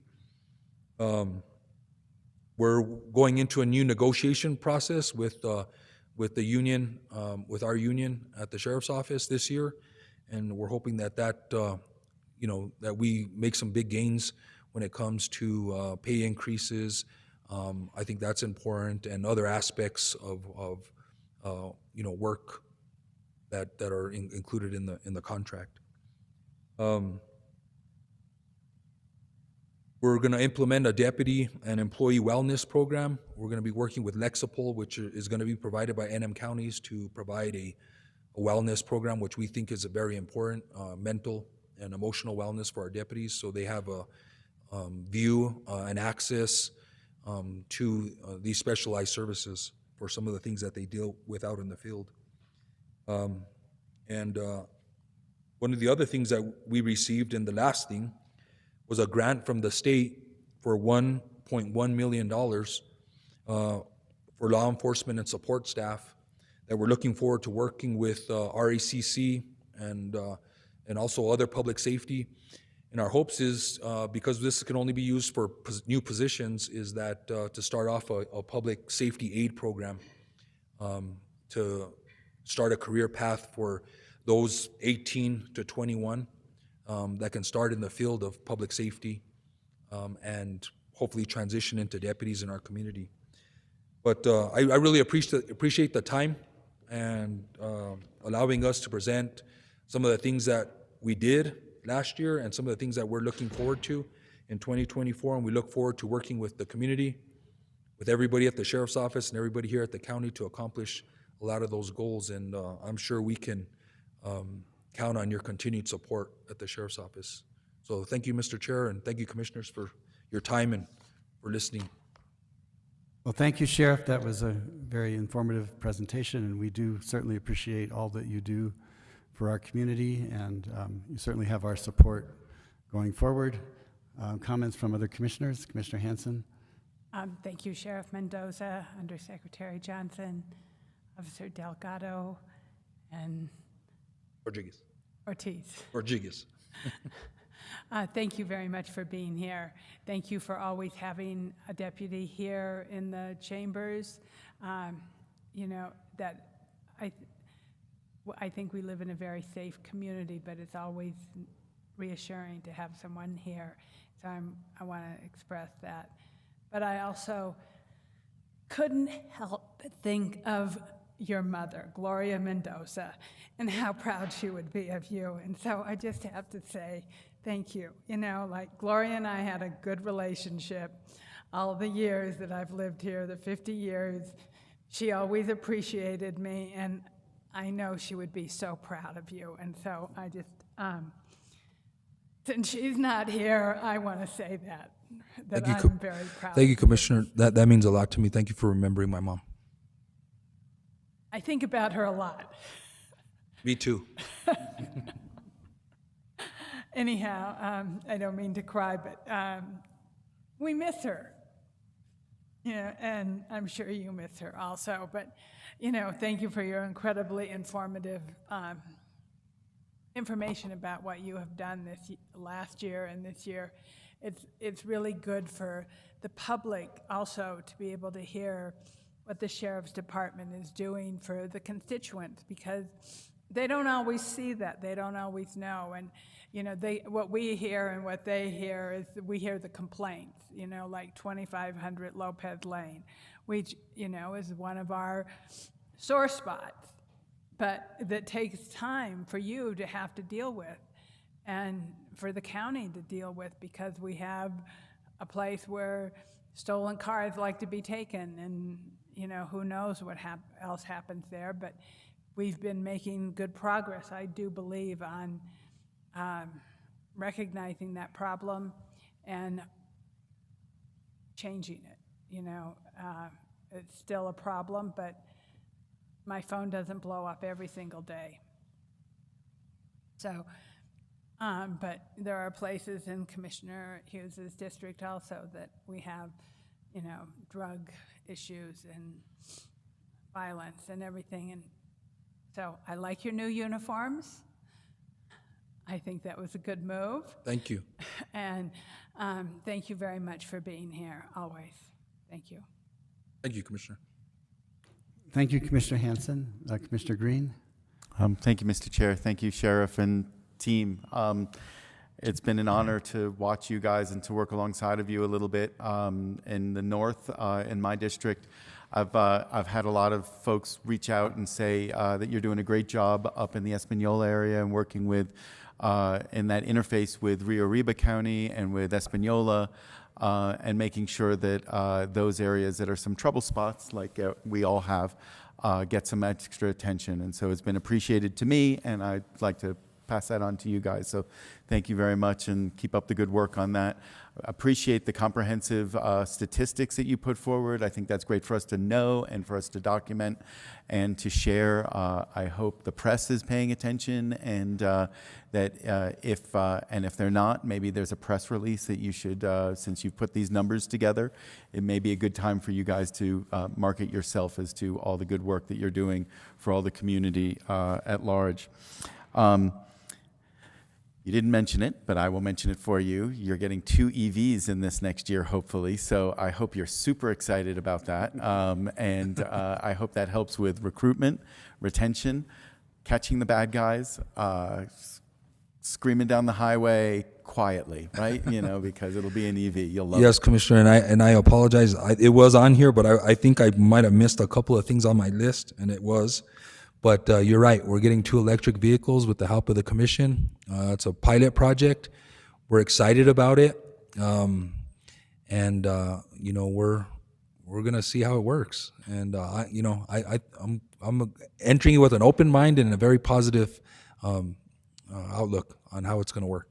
I appreciate that, because I know from, as a business owner, that I had to get my mind around it, and I had to get my staff's mind around it, and then suddenly my staff fight for the electric vehicles, right? They don't want the gas vehicles anymore. So actually, we just totaled our last gas vehicle. So after our driver was okay, we celebrated that we got rid of the last gas vehicle. So So congratulations, and I hope you actually put this all into a press release, because this is really key statistics, and all of this is great news that you're doing great work. And even though this is your last term, right, because I don't think you can run for another term, you should, pat yourself on the back and celebrate all the work that you're doing for the community. The last thing I want to bring up is, we all have traffic calming issues in all of our districts. And we have traditional communities, whether it's the Agua Fria Village or Tesuque or Powake and Nambe or wherever. I hope that there can be a little bit more traffic control. And even if it's just warnings and lots of, bright lights to sort of keep people slowing down. When they're commuting to work and they're 15 minutes late to work and they just feel like they've got to, get there. We just need people to be calm through these neighborhood roads. And some of these county roads are pretty small, marginally dangerous at high speeds, and have kids on them. We need to slow down a little bit. So if I could have a little bit of an extra request, maybe only in my district would be okay, but I'm sure everybody's district has their hot spots that they need that. I know that 502, 503 Bishop's Lodge Road would probably be the three hot spots that would appreciate a little bit extra rush hour time, right? Slow people at those times, park a car, flash your lights, scare people a little bit to slow down. It's not about the tickets, although that's fine too, but whatever you can do to sort of make our roads safer, you're doing great. So thank you very much. Thank you. And on that point, I would encourage any commissioner that has a constituent that has a concern to please pass that on to us, the times that it's happening, where it's at, and we can definitely direct some resources and some operations in that area. For those that are online, if you go to the Santa Fe County website and go to the sheriff's page, there's sheriff's concerns. If you have a concern of speeding or any public safety issue, you can email that email address, and that will be addressed, as immediately as possible. But that's the way to get some resources out to these troubled areas. I see a lot of posts sometimes on Facebook and Nextdoor. Send an email. We don't really monitor that stuff, but if everybody kind of put that into an email, we'd be a lot better for it. I appreciate that outreach and having that channel for people. If there is, I serve as one of the members of the MPO, Metropolitan Planning Organization, and so that's a regional transportation organization for basically for about 15 miles around Santa Fe city limits. And if there are areas that that are hotspots for speeding that need some additional traffic calming sort of infrastructure as opposed to patrols, please reach out to me and the other members that are on the MPO, because we could advocate for those. And whether it's these crashes and issues that you've seen with injuries, fatalities, or just accidents, or if you just have hotspots where your deputies are always pulling people over, you go, man, maybe we need to do some flashing lights or the stuff that Public Works might be able to put in to one of those radar-y slow down things that trigger people to slow down. But any way that we can work together to you do the patrols, we do the infrastructure, we can work together. So, but thank you for that option.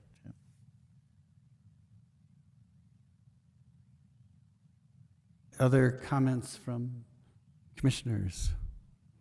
I would like to. Go ahead, Commissioner May I? Bustamante.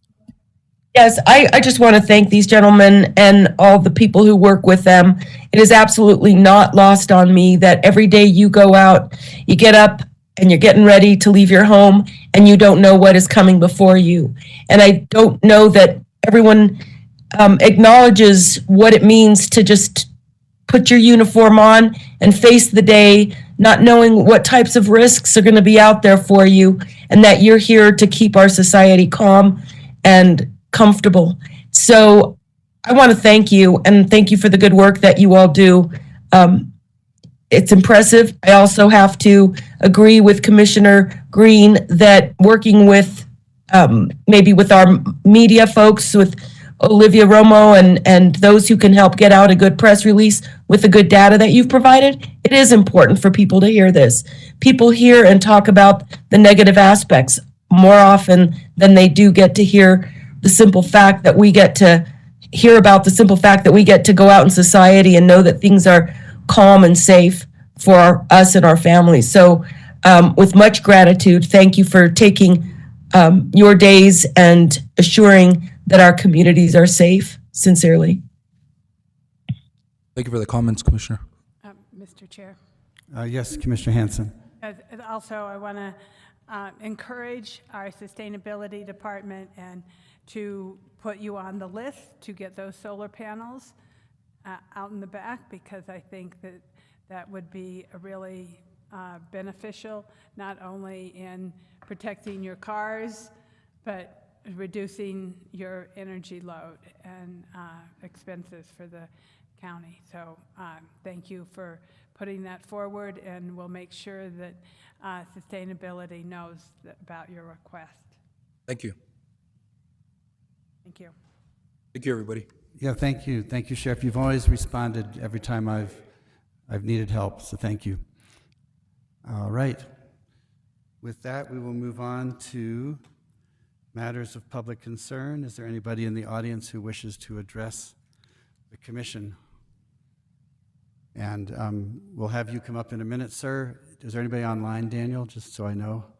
Mr. Chair, nobody currently is raising their hands. There is one call-in user. If the call-in user wants to speak during this item, please hit *3 on your phone. *3 or *6? Oh, *3 to raise your hand. Oh, interesting. Okay. We will go to the audience then. Mr. Meckles, come ahead, and we should put up a timer probably. So you'll have 3 minutes, and the timer will show up here.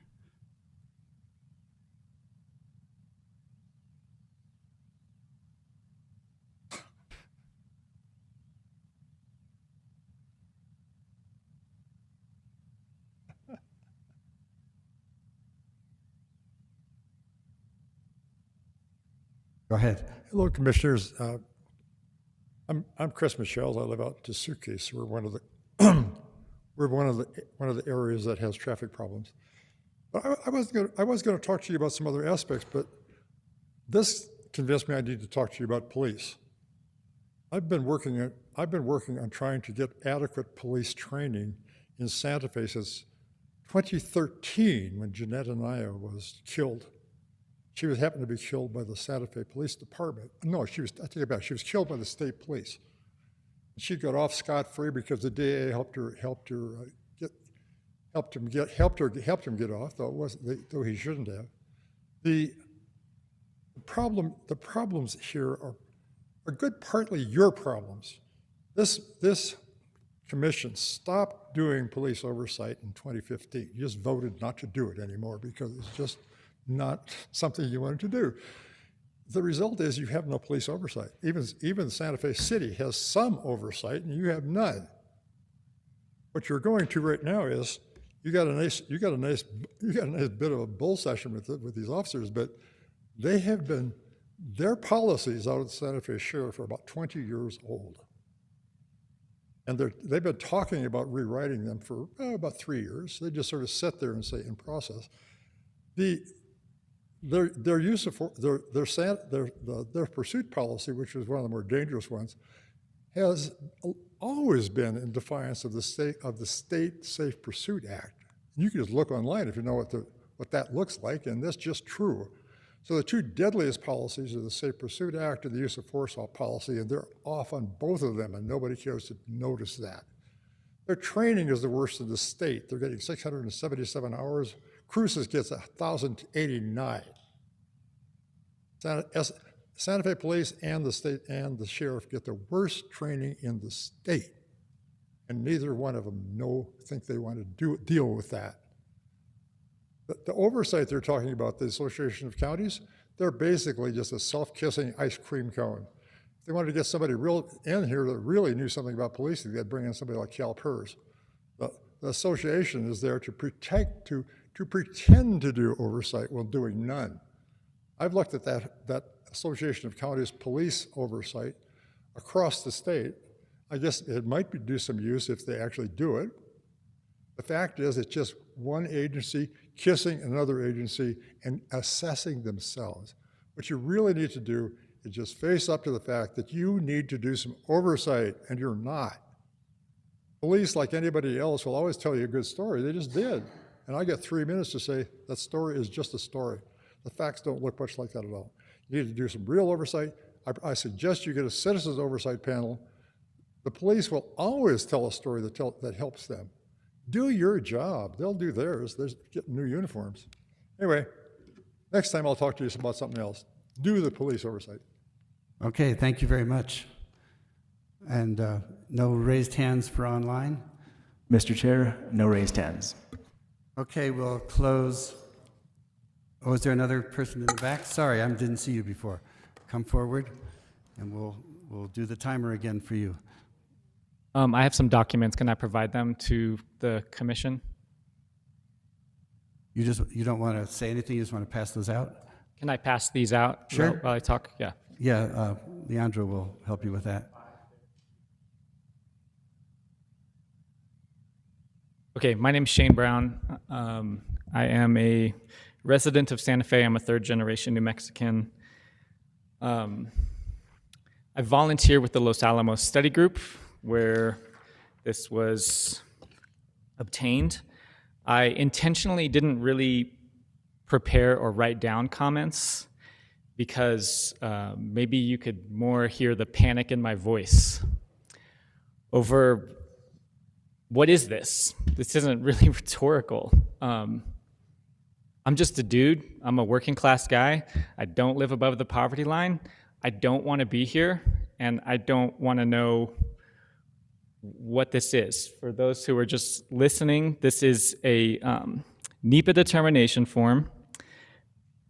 This is from the NNSA and obviously the Department of Energy. It's a categorical exclusion for leasing laboratory space in either Los Alamos, Rio, Reba, Sandoval, or Santa Fe counties, in particularly for facilities designed to research, facilities designed for research involving the study of cellular components, biofuels, genomic sequencing, and fungal pathogens. I hate to say it, I hate to be grandiose, but this is playing God. And I don't know what's happening here. I do know that Los Alamos is looking for a mini campus in south of Santa Fe. So the commission is either being bullied or you're complicit in assuming the risk that comes with this. The mini campus is all in the name of plutonium pit production, that they're running out of space up there. And it's fact, this is the only thing that I prepared. Now, Anthony Fauci says himself that the lab leak hypothesis is not conspiracy theory. And here we have them talking about doing genomic sequencing of fungal pathogen research. Fungal pathogen based on my own little research. If you need a briefing on gain of function research, you can request one from me, I guess, or the Los Alamos Study Group. But this is that big. And I think it's being underestimated how much the public's going to resist this. Whether you all are being bullied or you're complicit in this, the public is going to be organized and educated and peaceful, nonviolent, and very disruptive to this process. This is not going to go down probably the way that it's intended to. And it's just a heads up that there will probably be more of us. Again, it will be peaceful and nonviolent, lawful, and probably from people who are a little more intelligent and politically savvy than me. For whatever reason, I tend to be the guy who's raising the most concern about this. So thanks for the time. Yeah, thank you very much. We look forward to hearing from anybody else who wants to approach us about that subject. All right, still nobody online, correct? Okay, and nobody else in the room that I missed? Okay, we'll close matters of public concern and move on to matters from the county manager. Manager Schaefer. Thank you, Mr. Chair and commissioners. Two updates for the board. First, just a reminder that we are tentatively targeting next Tuesday, March 5th, at 2 p.m. as a special meeting time to discuss with the board potential congressionally directed spending request. Continues to be some uncertainty surrounding the overall timing of the federal budget, as well as the availability of community projects on the House side, and if so, what categories may be open for request. But we're looking towards that special meeting to try and plan as best we can with the board, given the information that we have. Secondly, wanted to alert the board to the fact that there will be a film education summit on Friday, March 1st, this Friday, at the Santa Fe Community College. Our own Jennifer Labar Tapia will be the keynote speaker at the Education Summit, and as I understand it, her remarks will focus on the importance of film training programs in our state, which is a focus topic given the fact that there are film school deans and other representatives from New Mexico colleges and universities in attendance. Those are the miscellaneous updates that I have. Thank you, Mr. Chair. Thank you, Manager Schaefer. And then I guess we will move to the report on the second session of the 56th Legislature. Hutchie Miller, go ahead. Good afternoon, Mr. Chair, Commissioners. I'm Hutchie Miller with the Santa Fe County Manager's Office. So I'm just here to report on the conclusion of the legislative session, which took place over the 30 days.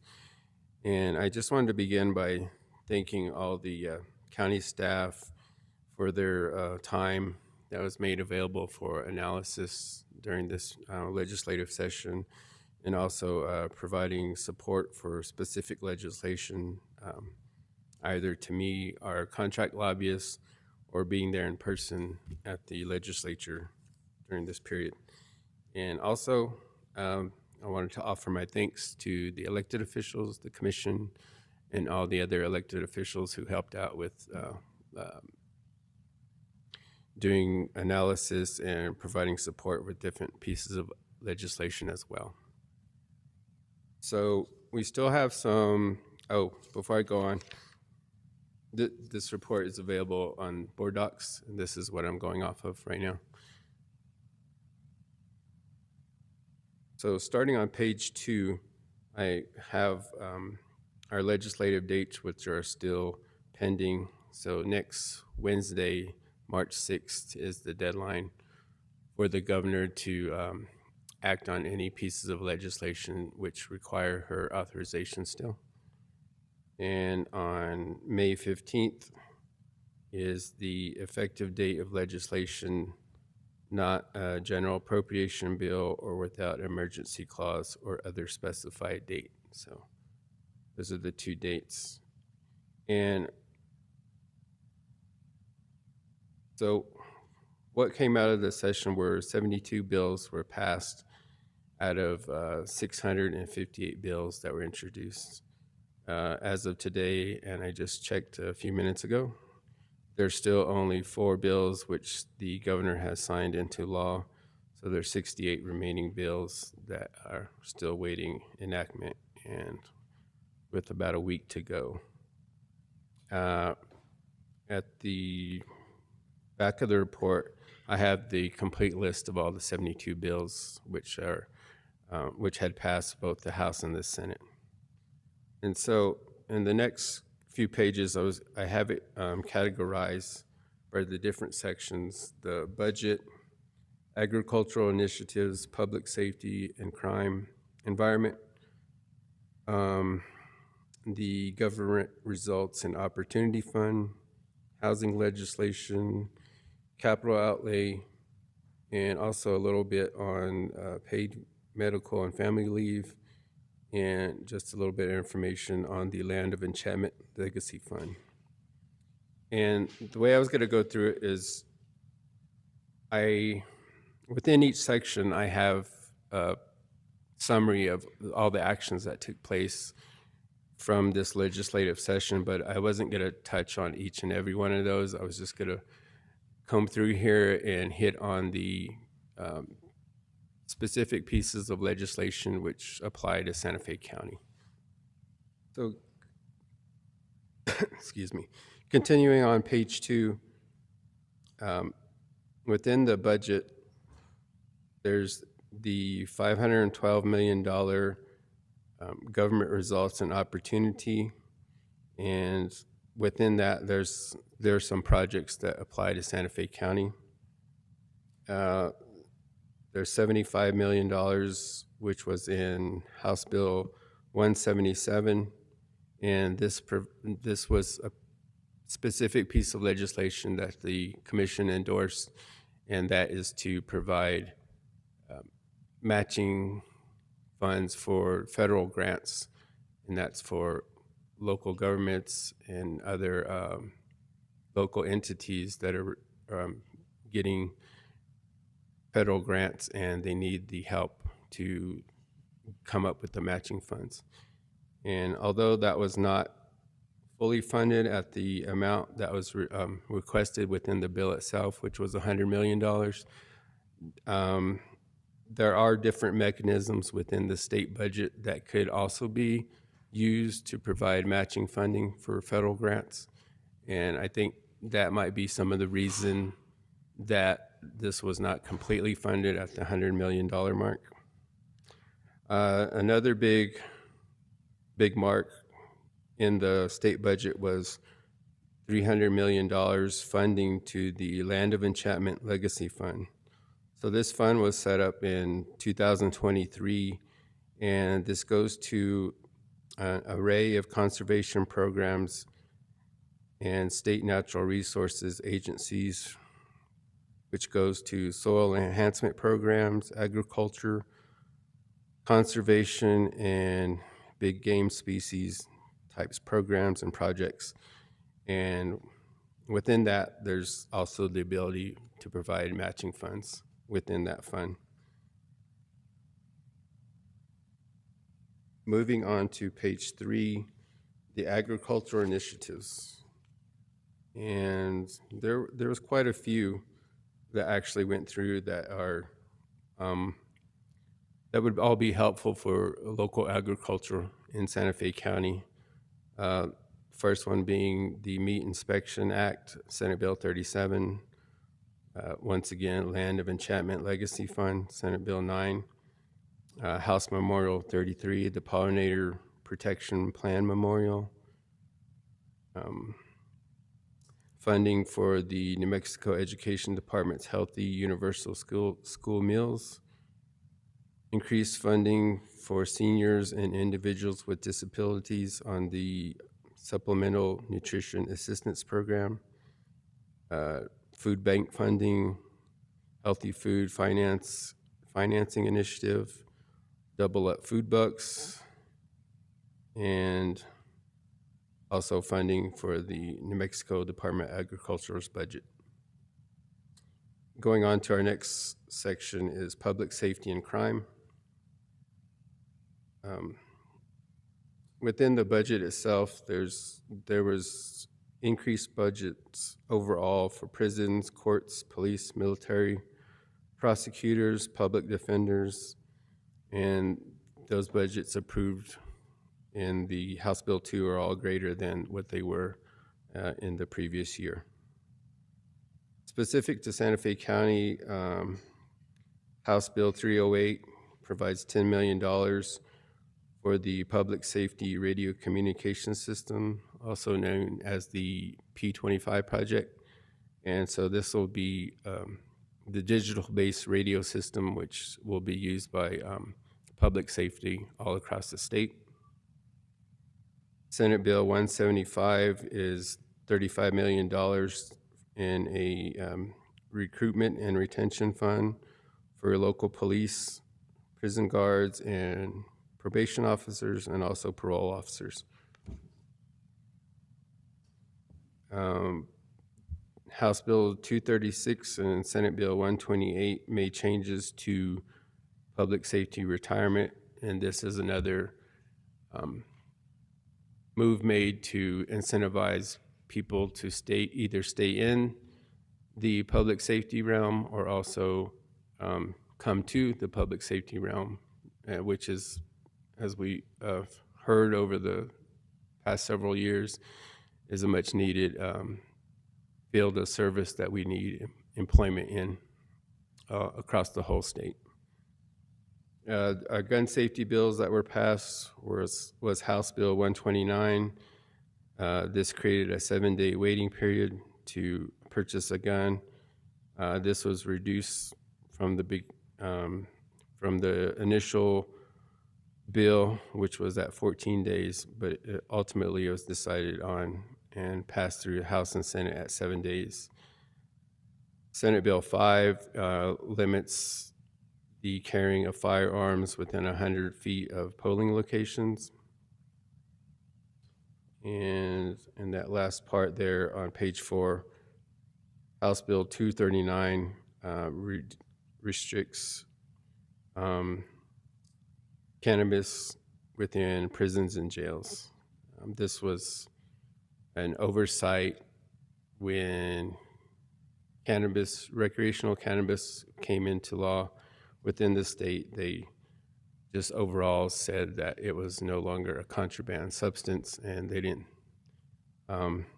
take into account that how this applied in prisons and jails. So they made that correction this legislative session. One last thing that came to me. Also on WebEx, I have our contract lobbyists available to us to ask any questions of Al Park and Jason Weeks. So they're on the WebEx right now as well. Page number 5 is environment-related legislation. The Environment Department's budget increased by 26%. Mineral and Natural Resources Department increased by 26%. And also, again, I have listed in here the funding, the $300 million funding for the Land of Enchantment Legacy Fund. Within the tax package, House Bill 252, there are now tax credits available for electric vehicles, and there was funding, $20 million funding for rooftop solar tax credit program. At the bottom of page 5 is a section on the Government Results and Opportunity Fund. And so this is the new junior bill money, or what had been referred to as junior bill in previous sessions. So how this particular funding is addressed from the creation of House Bill 196 and going forward for how projects are to be funded is that they're put into House Bill 2, and then they had certain requirements that they had to either have the state agency backing, or for an instance, if projects were coming to local governments, they had to go through their local COGS, councils of governments, and therefore then they would be put into the bill and considered for funding allocations. On the next pages, I have a listing of specific projects which are related to Santa Fe County, and the 7th project down on page number 7 is directly tied to Santa Fe County government, and that is the Santa Fe County Network to improve health outcomes for $160,000, and that's what is known here in the county as our Connect system. What page are you on, Hutch? That was on page 6.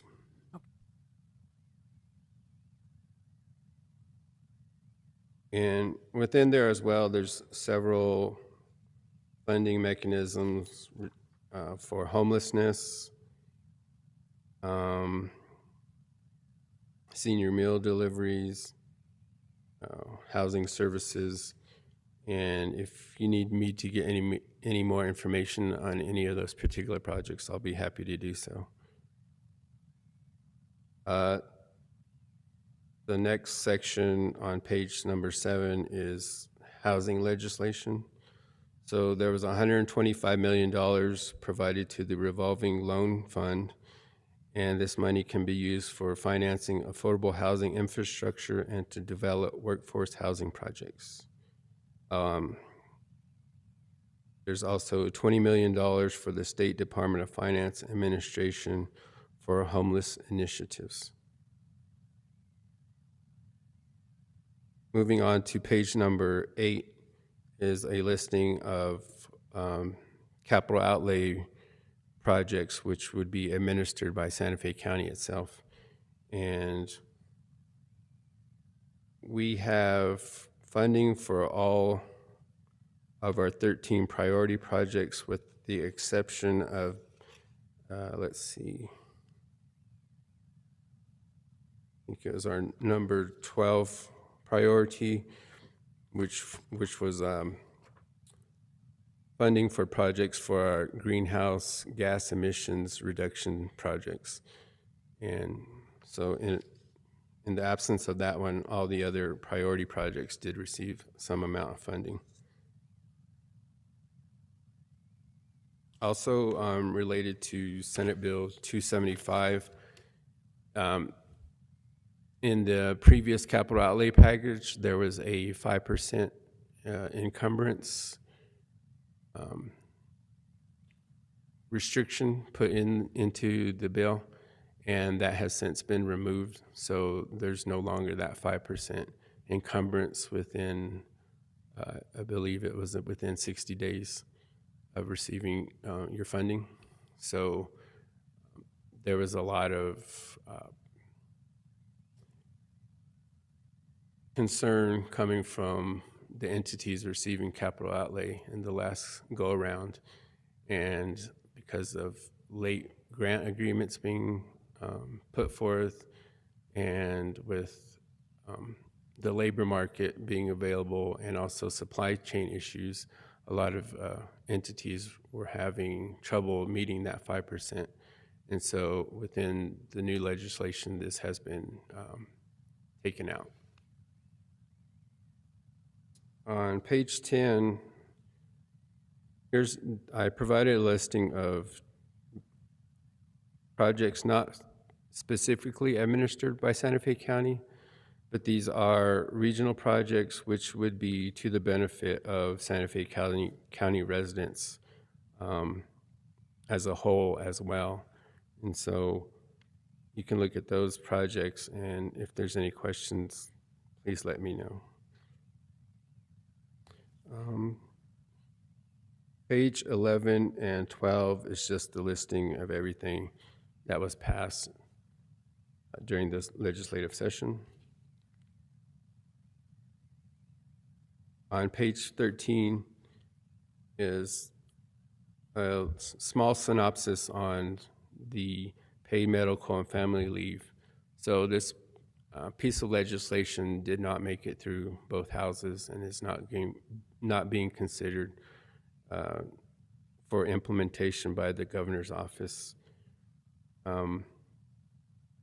The last version of the bill that was being contemplated would have employees paying into the fund overall at $5 for every $1,000 of earnings, and employers would be providing $4 for every $1,000 in wages.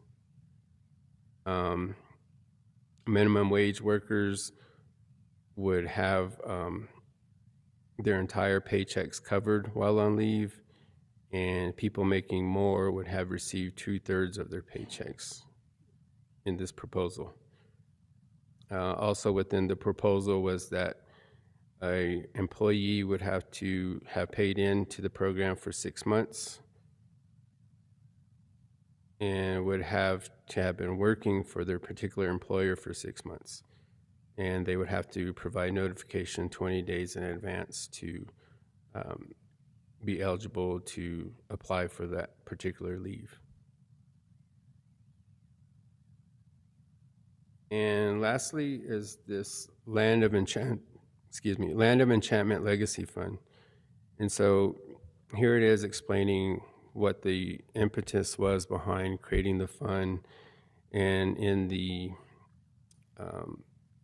diagram below, it shows the percentage amount which is expected to be provided to each of the state departments and the eligible uses for the legacy fund monies that would become available now from the $300 million, which was the corpus of the fund now. And with that, that's all I have for my report. And if you have any questions, me and any of the staff and the contract lobbyists are available. Well, thank you for that very thorough report. Any questions? Yeah, sure. Is that Commissioner Green? Yes. Okay. Thank you, Hutch. Thank you for the comprehensive analysis and report.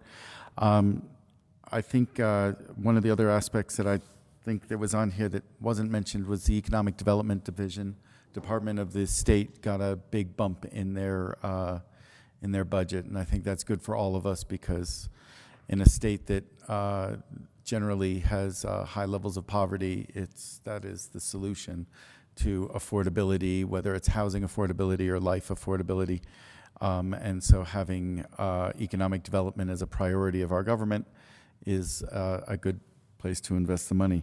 I don't necessarily think that I have a question to be answered today, although I would welcome the answers today. But given what we did this year, if you have recommendations on how we can better achieve next year, I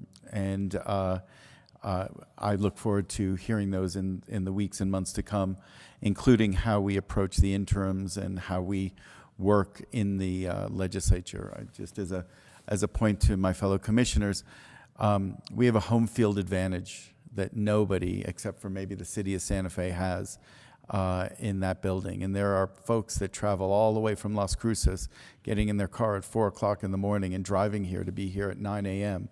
And we could be there leaving at 9 a.m. and be there at 9:05. And we have the opportunity to really dominate that building for our better purposes. And I look forward to figuring out a strategy where we can have an all-hands support system for our legislators. Maybe Commissioner Hansen becomes Senator Hansen, God willing, but also the rest of our delegation, and to support our lobbyists and to support all of our initiatives over there. The more that we can be there to twist the arms and to show our knowledge and our passion about our projects over there, I think the more money we would be able to get. So not necessarily answers for today, although if you had a quick one on the top of your head, it's more than welcome. But I think that I look forward to us being further more aggressive and more excited in that building. Mr. Chair, Commissioner Green, great point. Thank you for bringing that up. And what we do now in the manager's office is that we do meet on legislative matters throughout the entire year. So it's not a 30-day issue or 60-day issue. And so from this meeting today, I'll go back and I'll meet with our legislative team in-house, including our contract lobbyists, and we'll assess things that we see that will be coming up again in the future throughout the interim and begin addressing them before the legislative session does take place. And any and every suggestion and piece of information that that you could make available to myself so that we can always keep improving, that would be very helpful, and I myself very much welcome that. Thank you. And if it's possible, when the interim organizational meetings happen, if the list of priorities and the schedule can be presented to us so that we know, where and when those meetings are, but also to understand what their work plan for the interim committees are going to be, so that we can get ahead of things and potentially manipulate the legislation as it gets prepared in the interim. It'd be great to track those things from our side as those come forward, I think in late April or early May, or May. Yeah, thanks. Mr. Chair, Commissioner Green, I will absolutely make that information available to you. And I have some ideas of myself too, how Santa Fe County can become more involved on a regular basis with our legislature. And so that, like you were suggesting, that we do have that home field advantage, and there's definitely ways that we can take advantage of that. Wonderful. Thank you very much, Hutch. Commissioner Hanson. Commissioners, this. Oh, Yes. Yeah, go ahead. apologies. I just wanted to quickly point out some weeks. We had a really good session, great working with the Santa Fe County team. There was also SJR 16, which is a Senate joint resolution, and I don't recall Hutchie mentioning it, but it will give voters the opportunity to pass a constitutional amendment that will allow county officials to set their salaries. That was a priority for NM counties, and that ultimately did pass in joint resolution, so we can expect that to be on the ballot in the next election cycle. And there's also $5 million for reimbursement from DOC to county jails for holding folks who are pending probation violations. It was another pretty significant initiative from New Mexico County that we participated in. And then also, because tourism is such a huge issue in Santa Fe County, they got roughly $19 million for marketing and promotion. So that represents a significant increase and plays into a little bit of what Commissioner Green was talking about in terms of economic development. Thank you. Commissioner Hanson. Thank you. So I am a supporter of the paid family leave, but I'm also concerned about how it affects the county. And so was there any development with this bill that would allow municipalities to opt out, or have, if they had an equal or similar program already like we do? Was there anything like that in the bill that failed? Mr. Chair, Commissioner Hanson, where the bill left off is how you described, is that there was a provision for an opt-out for employers who had similar leave policies in place, although it never was specified as to what exactly those requirements and who exactly could be eligible. So with that, it couldn't be, I guess, thought of with any certainty that a municipality or a university or a hospital or any of those employers who had similar leave policies in place could be guaranteed that they would have the ability to opt out. And so I believe that's one of the items that does need refinement, as the bill will most likely come forward again through the interim and brought forth in bill form in the next legislative session.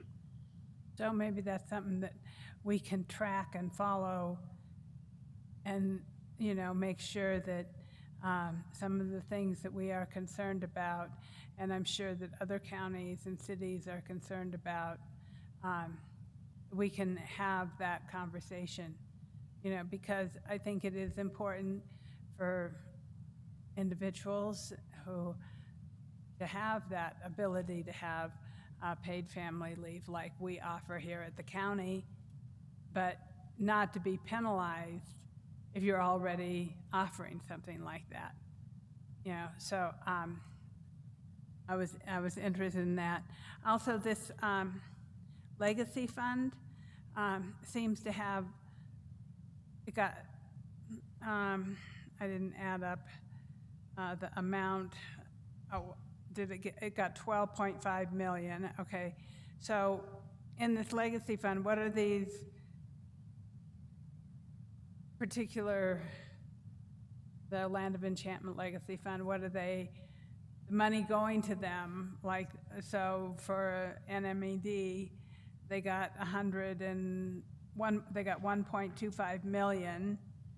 So, and it says River Stewardship Program. So is that a program that already exists at NMED, or is this something they're going to create? Mr. Chair, Commissioner Hanson, the way that the legacy fund was put into law did leave it at a more general level right now. And so, yes, you're correct, and there needs to be refinement as to how entities are able to use this and cooperate with the state to access this funding. And that's a particular item of mine that I wanted to work with our contract lobbyists to make contact with these different state departments to see how we as the county with similar project and services in place can start accessing this funding to be utilized now that it'll be available to governments on a reoccurring basis. So to answer your specific question as to you were saying the river restoration project, I don't believe that all the parameters are put in place right now as to whether that's just going to be a state project and a local entity would have to participate within the parameters which are already set, or can we participate based upon a similar project that we already have in place. But all the different entities there and the different uses under those entities, I'll come back with more information and provide that to you and the rest of the commission to give you some idea of how the county itself can start utilizing with programs we have in place or programs that which we have planned, and we can start utilizing that funding. So the idea is that it goes to, you know, DCA, or it goes to NMED, and then counties and municipalities and can then apply for this money? Or it's not a program that's going to be run out of these organizations? I mean, I'm just kind of trying to figure out what this fund actually is. Mr. Chair, Commissioner Hanson, I would use the term administered. So I think that those state agencies are the administering agencies for the funds for those particular related programs. So yes, I believe that the state would be available to use the funding for programs which it has in place, but the way that the legislation was crafted was that it's not just to be used by the state, but it's to be used by all eligible entities which need and can use that funding. Okay. Interesting. Thank you, Mr. Chair, Commissioner Hanson, yes, I agree. I think there's a lot to learn about that fund, and it the way that it reads now, there's a lot of potential for use by all agricultural, environmental, and stewardship programs for that funding. And so I'm going to request that on our March 5th meeting, you give a brief update on what bills the governor has signed by then, since that's the day before her last hurrah on signing bills. Mr. Chair, Commissioner Hanson, I absolutely will provide you that update. Okay, thank you very much. Thank Mr. you. Chair. Yeah, thank you, Commissioner Hanson. I had another brief question about the paid family and medical leave. Were there any Santa Fe, it only lost by 2 votes, it looks like. Were there any Santa Fe legislators who voted against it? Mr. Chair, I'll provide you the full list of the entire vote, but off the top of my head, no, there wasn't any Santa Fe County delegation voting against it. Okay, yeah, that's what I would have figured, so I don't know that our supporting it, well, we should support it again next year, of course, but we may not have any influence over the ones who need to change their votes. But hopefully they'll be convinced by some changes in the law. Okay, thank you. Any other questions before we move on? Okay, thank you, Hutch. Thank you. And thank you to our lobbyists for good work and for being online. Let us move along to, I believe, that takes us to matters from county commissioners and other elected officials. Start with county commissioners. And I think it's Commissioner Hamilton's turn to go Yes, first. thank you, but I don't actually have anything tonight, thank you. I know, I'm so disappointing. All right. Well, we will move over to Commissioner Hanson, who will no doubt make up for that. Thank you very much. We had a really good meeting on the electrical transmission line going across the Caja. It was very well attended. The Tesuque Pueblo was there. Commissioner Green showed up also, even though we all had multiple meetings that we were supposed to be at. And there was, I don't believe there was anyone in favor. And tonight, the Los Alamos Council is voting to approve this Foxtail agreement with San Juan County to provide 170 megawatts of renewable energy. So that's kind of exactly what Lanel needs for what they're saying they need. So if this is going to be able to be provided by renewable energy, I am confused why they continue or want to continue to progress with this transmission line.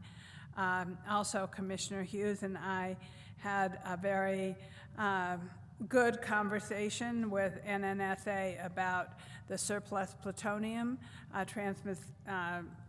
disposition,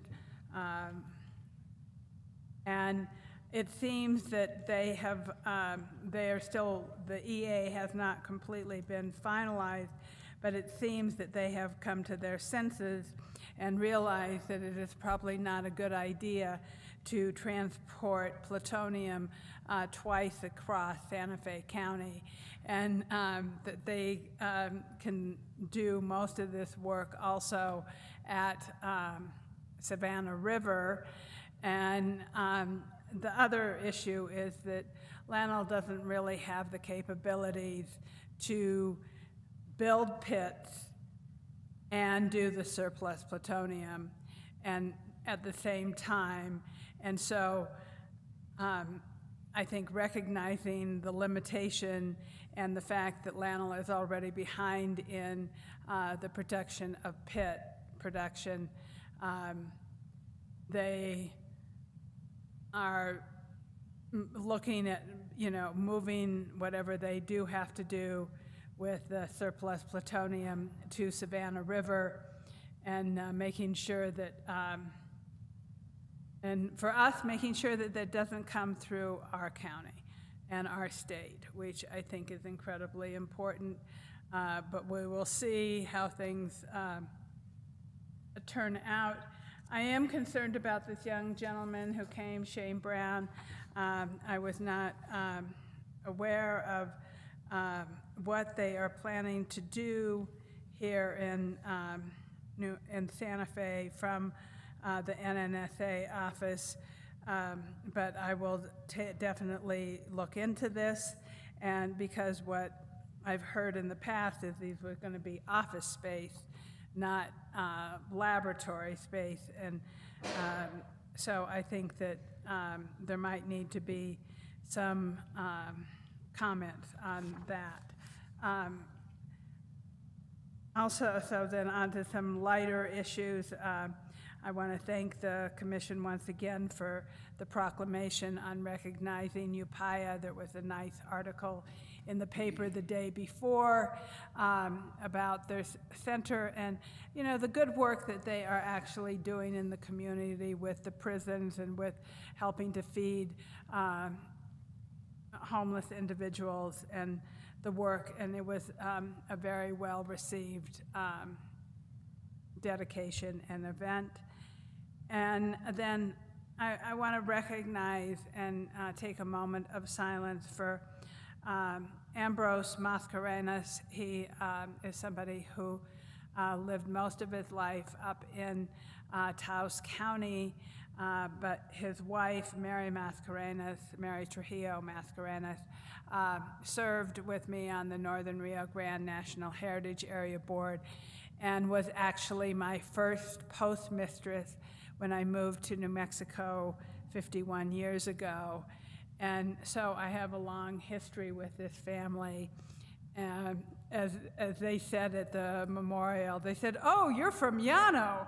And, you know, they're from Llano. And I've never thought of myself as being somebody from Llano. But that was nice since that was the first place I lived in New Mexico. But Ambrose was an incredible human being. I mean, he did so many. He helped with the hospital and establishing the hospital up in Taos County. He worked on the county board. He did numerous things, and so I would just like us to remember him and be grateful to public servants like Ambrose who have given their time and dedication to the state of New Mexico.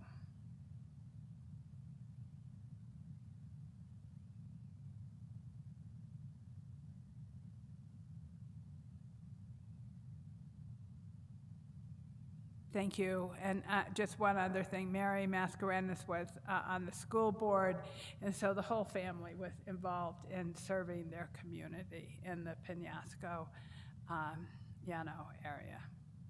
So thank you.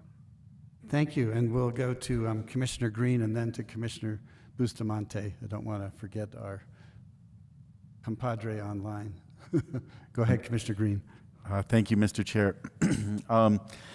First off, I want to thank county staff for taking a day with me on last Friday, and working on some issues up north. We met for a little over an hour and a half with Rio Arriba County and City of Espanola to discuss areas of common interest. Areas that were discussed were the E911 collaboration and potential consolidation into something regional. This is something that we've talked about here, but it was something that a topic we were able to broach again with them with a more specific concept of, not specific concept, but specific intention of talking about some sort of regional collaboration on that and maybe consolidation. We talked about a post office for Chimayo and the issues surrounding that, both in locating it and trying to find an expedited solution. We discussed solid waste, which for the fellow members that are on SWAMA, this has been a topic that we've talked about recently at SWAMA, and to try to find a solution, because currently Rio Arriba and Espanola's solid waste is traveling straight across Santa Fe County and going all the way down to Sandoval County into Rio Rancho. And so there may be an opportunity to collaborate on that as well. And then we also discussed, continuing these conversations with scheduling regular meetings. There's a lot of things that we all do, right? Every county does these things, and they're regional partners, and we share Espanola with an overlap or border and overlap with the city of Espanola. And as I've been known to say, a healthy Espanola is a healthy Santa Fe County. So there's areas that we need to collaborate up there with. And we had a very nice conversation up there with the county manager, Rio Arriba County. County Manager Schaefer was there, Deputy County Manager Cordova was up there. We had the former county manager of Rio Arriba County. We had the city manager of Espanola, and we had the head of the E911 system up there attending this meeting, and it went very well.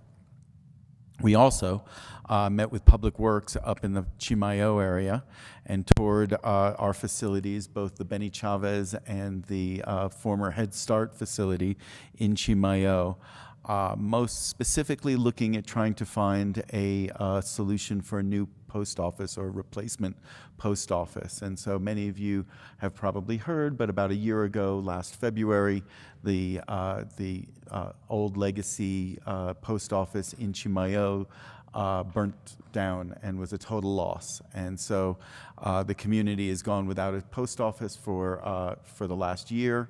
The Federal Post Office has terminated the lease with the former landlord, and they are now searching for a new facility.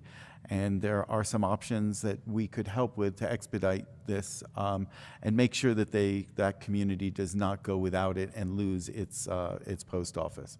This is a big concern for myself. It's a big concern for the community members up there.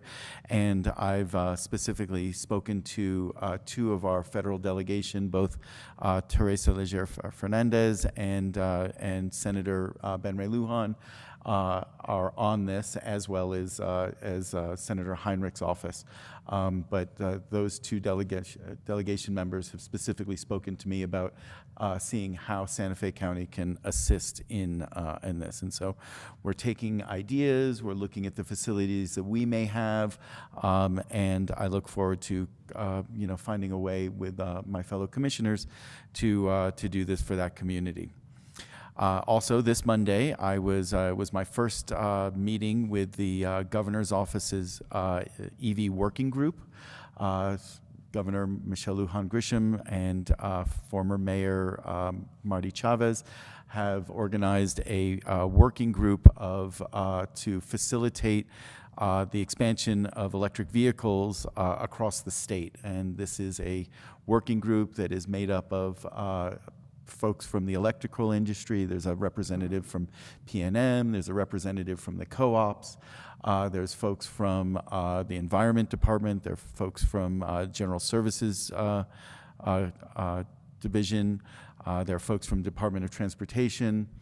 There's a representative from the Municipal League. And as it just so happened, I became the first representative from somewhere from the counties. And so on Monday, we had a meeting where we are producing a best practices guidebook for jurisdictions such as Santa Fe County to learn about how and where to locate EV chargers and infrastructure for supporting EV chargers.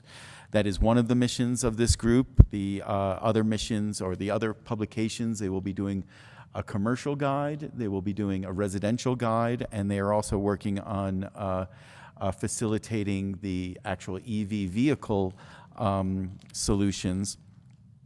And one of the aspects that came forward was that the state pricing purchasing guide or agreement that we are eligible to use now has a lot of EVs on it. And so while it used to just be it used to be a Nissan Leaf, now there are the Ford F-150 Lightnings are on it, and there are a whole bunch of other vehicles that are on the state pricing agreement and eligible for us to do expedited acquisition. So that is very exciting, and I look forward to us being able to take advantage of that. Additionally, I went down to Albuquerque and met with the UNM Anderson student group that is working on the Collaboration Center initiative and doing some research into that. I've heard that the less academic, more consultant-based group has been progressing on their work as well, but I did not get a chance to meet with them. But the students were excited, and it was inspiring to hear their ideas and where this should go. And that was a fun trip down to Albuquerque to hear where they are going and inspiring. Another aspect that I hope that we can find a solution for here at Santa Fe County is with our acequias. I've identified an acequia in 4 of our 5 districts. Commissioner Hughes, I haven't found one in your district, but I know that there's an acequia in all of our districts, except for at least Commissioner Hughes, and maybe we'll find one in your district. But in my district, there are a lot of them. And we, in the past, used to do some assistance with helping them do cleanup in the spring or some other little minor maintenance projects. And I would hope that somewhere, because this is a traditional infrastructure and it is a body of government that operates these, that we might be able to find somewhere in our heart and in our budget a way to have a public works budget and minor focus to the acequias to give springtime and pre-growing season assistance to the acequias, to give them 4, 6, 8 hours of backhoe or clean out assistance that we budget for, and that we're allowed to create a coordinated and less emergency, we need this right now, but more of a planned, scheduled assistance program for our acequias. And then to announce, and then a request from staff and to reach out at a meeting in March, if it is possible. I hope that our utilities department and our legal counsel, John Utton and team, are able to get a report from the Bureau of Reclamation and to get a comprehensive report on the status update of where the Pojoaque Valley Regional Water System is in its multi-year, hundreds of millions of dollars development, both in terms of how far behind schedule it is, how over budget it is, what phase things are at. And I have a list that I've put together of different questions that I would hope could be answered. But specifically, I would love to get the actual BOR, the 2 Jennifers, to make a presentation to us and appear here so that we would all get to know really what is going on with this and what our liability is in getting this fully stood up in the next few years.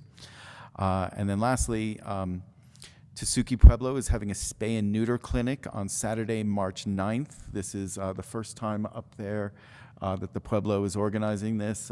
They reached out to myself, and we put them in touch with a nonprofit, and then some of the team up there has taken it by the reins and organized a spay and neuter clinic. They had a vaccination clinic a couple weeks ago that was very well attended, and they were able to get a tractor trailer full of like 36,000 pounds of dog food and cat food and animal food and goods donated by Chewy. And they're supposed to have another tractor trailer full of this goods coming up for the March 9th event. This is pretty amazing. They've had some issues with animal welfare up there, and they've really taken a great initiative to make this happen. So once again, that is going to be Saturday morning, March 9th. There is more information online, and it's available to, I think, generally anybody, but really focused on folks that live in Tesuque Pueblo and in the Tesuque Valley. Thank you very much, Mr. Chair. All right, thank you, Commissioner Green. Commissioner Bustamante, do you have anything for us? I do.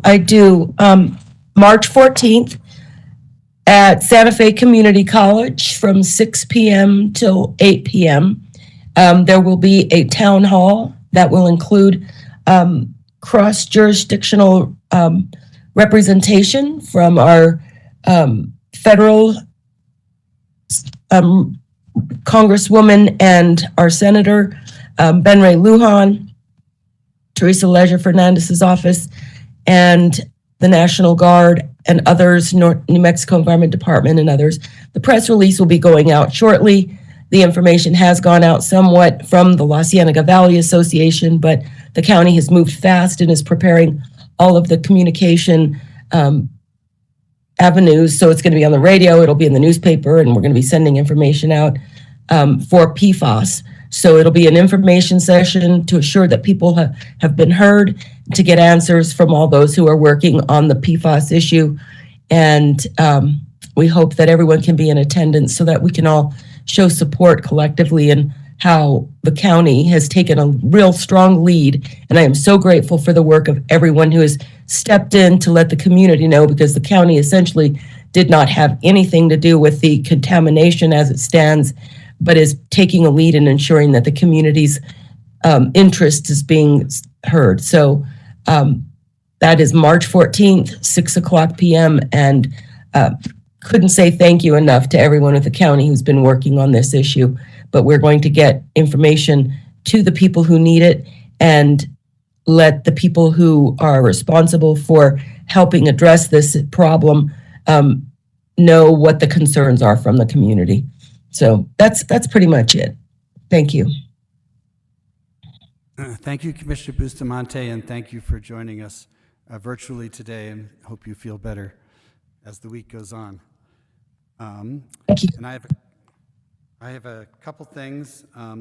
My next town hall hour with Hank will be this Thursday at 5:30 online. Last time we had a record turnout, not sure why, but everybody's welcome. Oshara Village and La Pradera are contacting my office a lot about their water situation, so I think we need to work on that in March and get them straightened away with some bulk water agreements or moving toward agreements. They're concerned about how things are going to be affected when the sewer line goes in, even though that's probably a couple years away. Also wanted to mention that the El Dorado Community Improvement Association is going to be doing its own fire safety plan, basically around the fire danger from the green belts and the community preserve, the open land in El Dorado, and I think we'll want to make sure we coordinate that with our own county plans going forward. Also wanted to mention a number of my constituents have been contacting me, and all of us, I think, about concerns that the fire code we adopted is not the latest. Let me assure everybody that we did adopt the latest fire code for battery safety. To the extent that there are other things we want to do with battery safety, those have to be included in conditional use permits for various projects as they come before us. But there is no newer and better fire code that we could adopt. That's my understanding.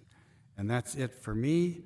So we will move on to other elected officials. Are there any elected officials online?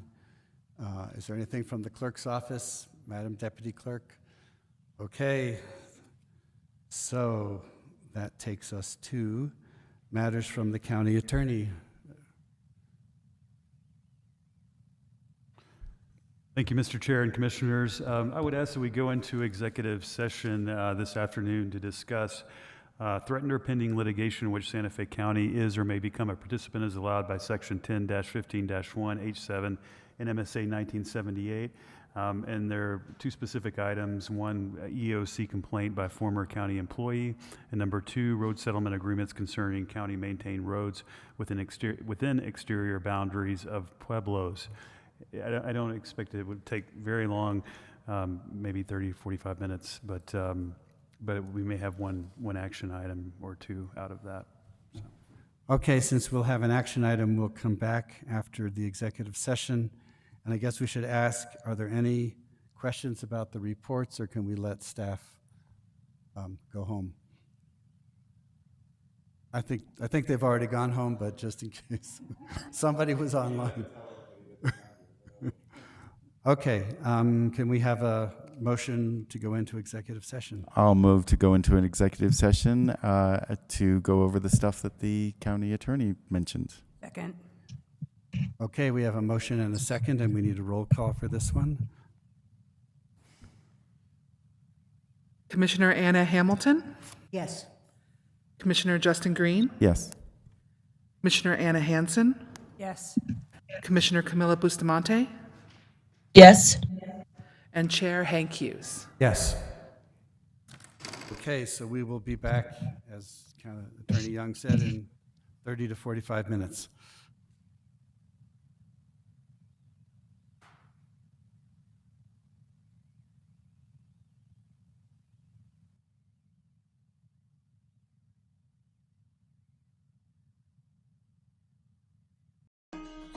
David Crispin with the United States Marine Corps.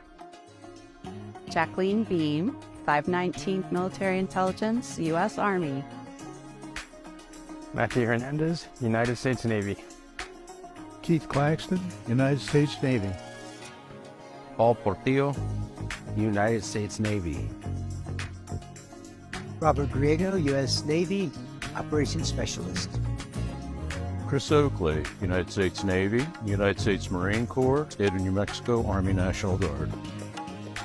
Melinda Medlin, United States Army. Norman Aragod, U.S. Army National Guard. Raven Nieto, United States Army. Oscar Martin Lopez, United States Marine Corps. Martin, United States Army, retired. Valentino Baca, United States Marine Corps. Jeff Folgate, United States Air Force. Kenneth Quintana, United States Army, and as well as New Mexico National Guard. Combined service, 24 years.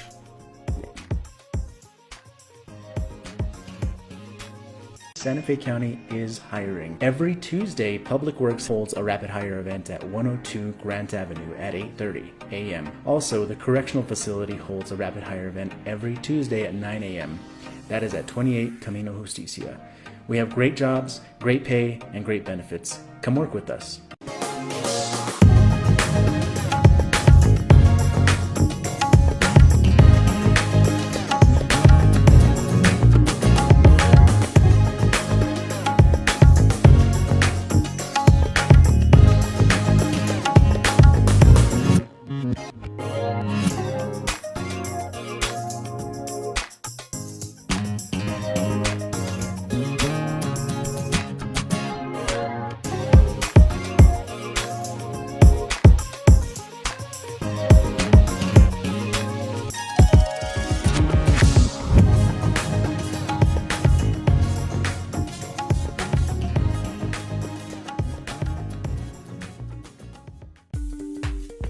Why do you work for Santa Fe County?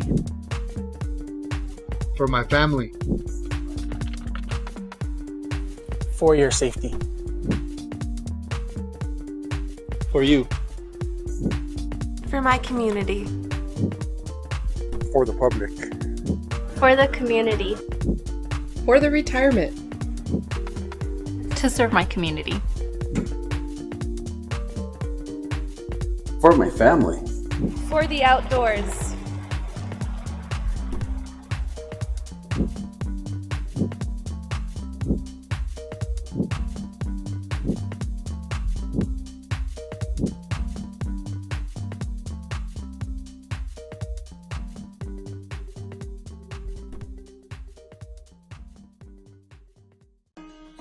David Crispin with the United States Marine Corps. Jacqueline Beam, 519th Military Intelligence, U.S. Army. Matthew Hernandez, United States Navy. Keith Claxton, United States Navy. Paul Portillo, United States Navy. Robert Griego, U.S. Navy, Operations Specialist. Chris Oakley, United States Navy, United States Marine Corps, State of New Mexico Army National Guard. Melinda Medlin, United States Army. Norman Aragod, U.S. Army National Guard. Raven Nieto, United States Army. Oscar Martin Lopez, United States Marine Corps. Martin, United States Army, retired. Valentino Baca, United States Marine Corps. Jeff Folgate, United States Air Force.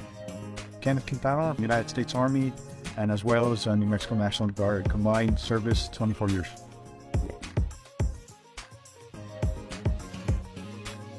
Santa Fe County is hiring. Every Tuesday, Public Works holds a rapid hire event at 102 Grant Avenue at 8:30 a.m. Also, the correctional facility holds a rapid hire event every Tuesday at 9 a.m.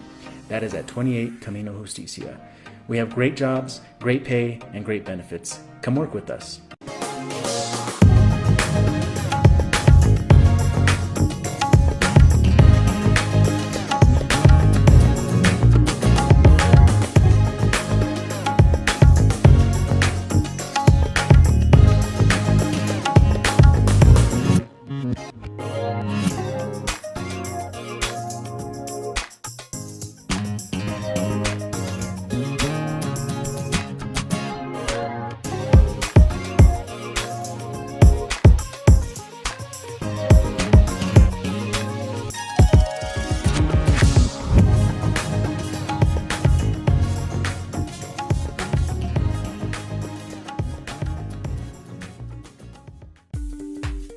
Why do you work for Santa Fe County? For my family. For your safety. For you. For my community. For the public. For the community. For the retirement. To serve my community. For my family. For the outdoors.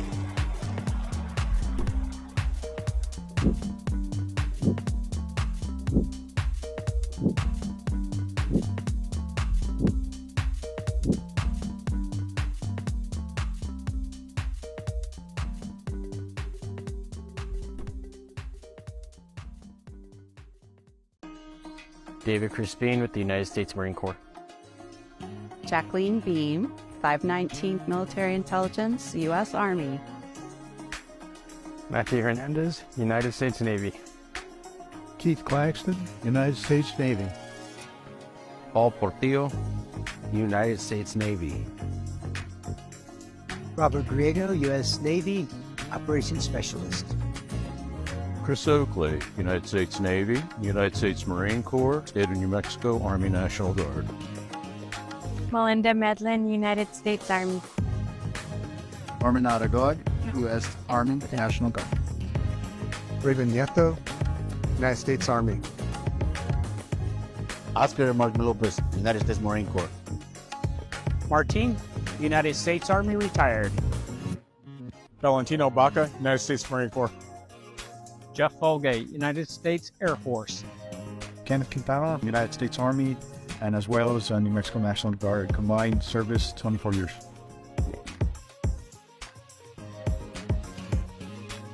Santa Fe County is hiring. Every Tuesday, Public Works holds a rapid hire event at 102 Grant Avenue at 8:30 a.m. Also, the correctional facility holds a rapid hire event every Tuesday at 9 a.m. That is at 28 Camino Justicia. We have great jobs, great pay, and great benefits. Come work with us.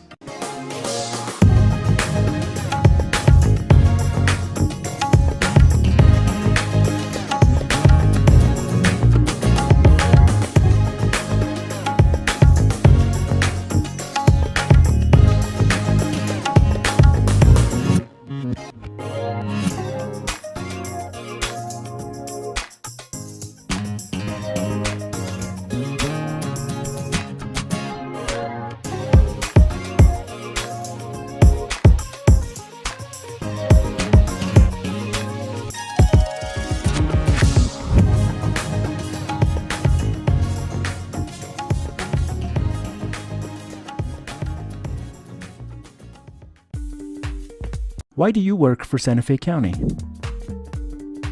For my family. For your safety. For you. For my community. For the public. For the community. For the retirement. To serve my community. For my family. For the outdoors.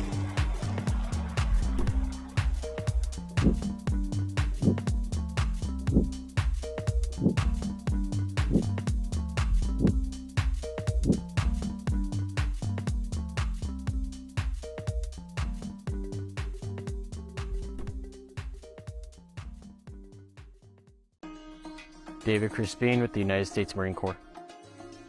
Jacqueline Beam, 519th Military Intelligence, U.S. Army. Matthew Hernandez, United States Navy. Keith Claxton, United States Navy. Paul Portillo, United States Navy.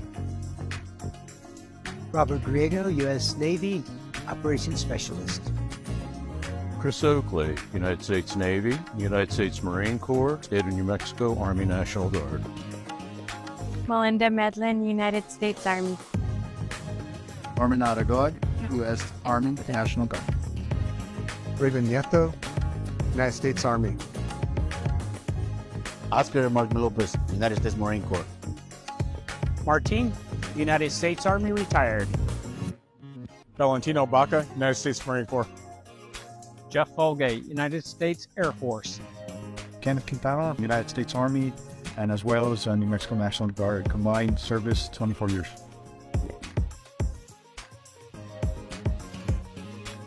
Santa Fe County is hiring. Every Tuesday, Public Works holds a rapid hire event at 102 Grant Avenue at 8:30 a.m. Also, the correctional facility holds a rapid hire event every Tuesday at 9 a.m. That is at 28 Camino Justicia. We have great jobs, great pay, and great benefits. Come work with us.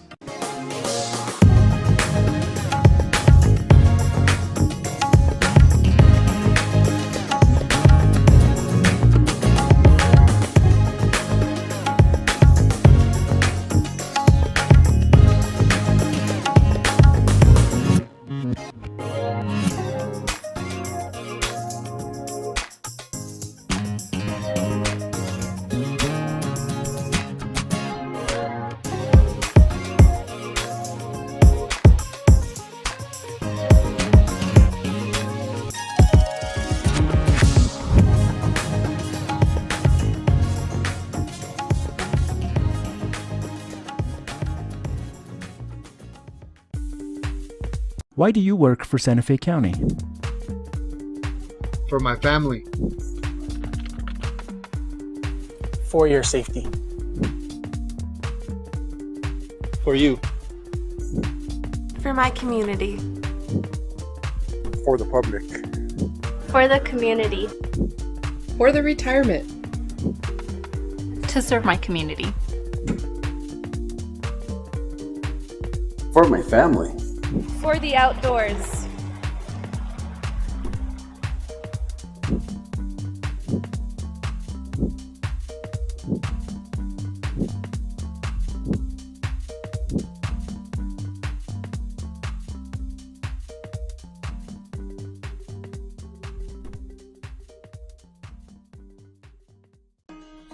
David Crispin with the United States Marine Corps.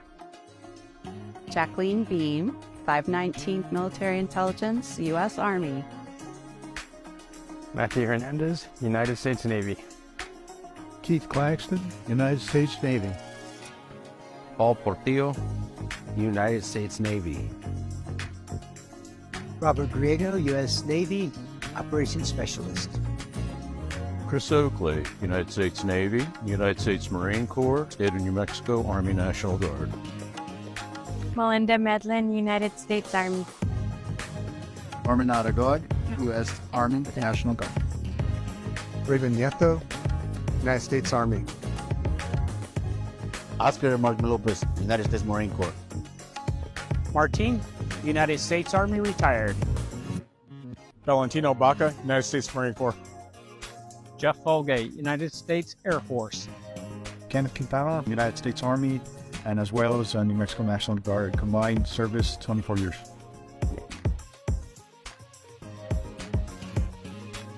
Santa Fe County is hiring. Every Tuesday, Public Works holds a rapid hire event at 102 Grant Avenue at 8:30 a.m. Also, the correctional facility holds a rapid hire event every Tuesday at 9 a.m. That is at 28 Camino Justicia. We have great jobs, great pay, and great benefits. Come work with us.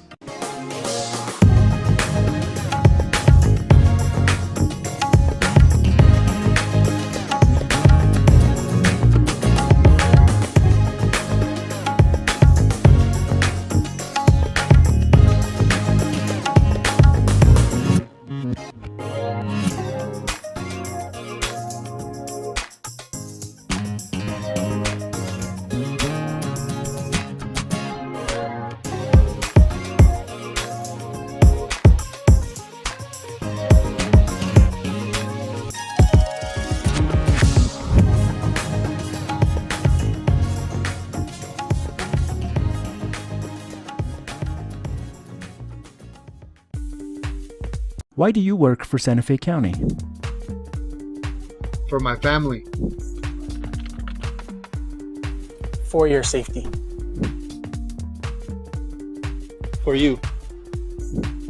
For my community. For the public. For the community. For the retirement. To serve my community. For my family. For the outdoors.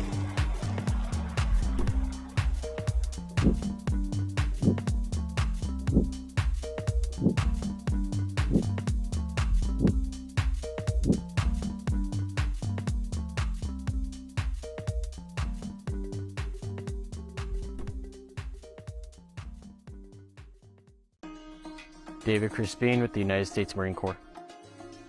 Jacqueline Beam, 519th Military Intelligence, U.S. Army. Matthew Hernandez, United States Navy. Keith Claxton, United States Navy. Paul Portillo, United States Navy. Robert Griego, U.S. Navy, Operations Specialist. Chris Oakley, United States Navy, United States Marine Corps, State of New Mexico Army National Guard. Melinda Medlin, United States Army. Norman Aragod, U.S. Army National Guard. Raven Nieto, United States Army. Oscar Martin Lopez, United States Marine Corps. Martin, United States Army retired. Valentino Baca, United States Marine Corps. Jeff Folgate, United States Air Force. Kenneth Quintana, United States Army, and as well as New Mexico National Guard. Combined service, 24 years.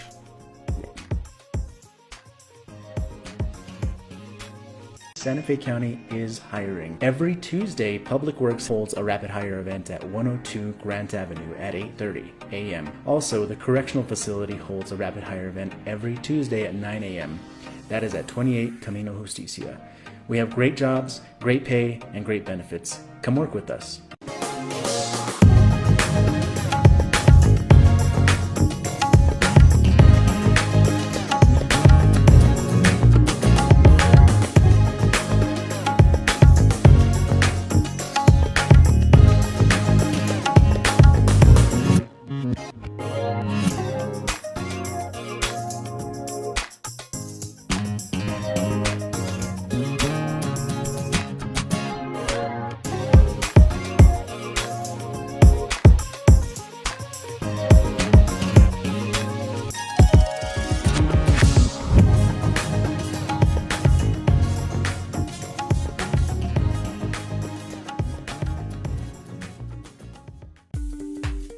Why do you work for Santa Fe County? For my family. For your safety. For you. For my community. For the public. For the community. For the retirement. To serve my community. For my family. For the outdoors.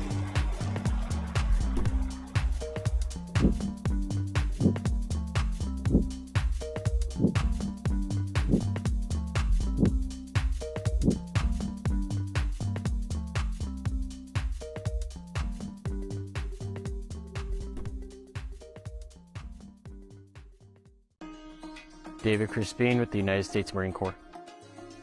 Jacqueline Beam, 519th Military Intelligence, U.S. Army. Matthew Hernandez, United States Navy. Keith Claxton, United States Navy. Paul Portillo, United States Navy. Robert Griego, U.S. Navy, Operations Specialist. Chris Oakley, United States Navy, United States Marine Corps, State of New Mexico Army National Guard. Melinda Medlin, United States Army. Norman Aragod, U.S. Army National Guard. Raven Nieto, United States Army. Oscar Martin Lopez, United States Marine Corps. Martin, United States Army retired. Valentino Baca, United States Marine Corps. Jeff Folgate, United States Air Force. Kenneth Quintana, United States Army, and as well as New Mexico National Guard. Combined service 24 years.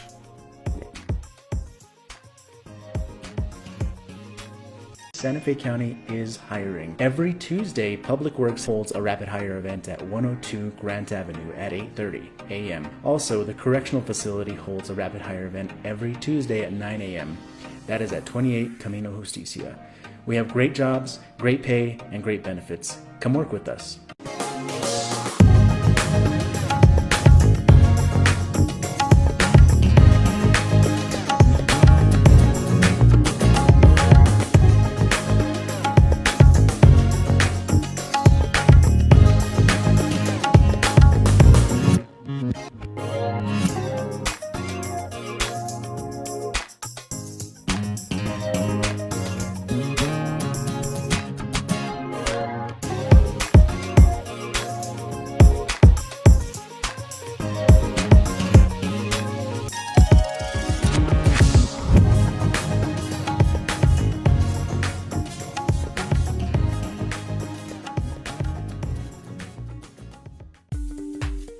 Why do you work for Santa Fe County? For my family. For your safety. For you. For my community. For the public. For the community. For the retirement. To serve my community. For my family. For the outdoors.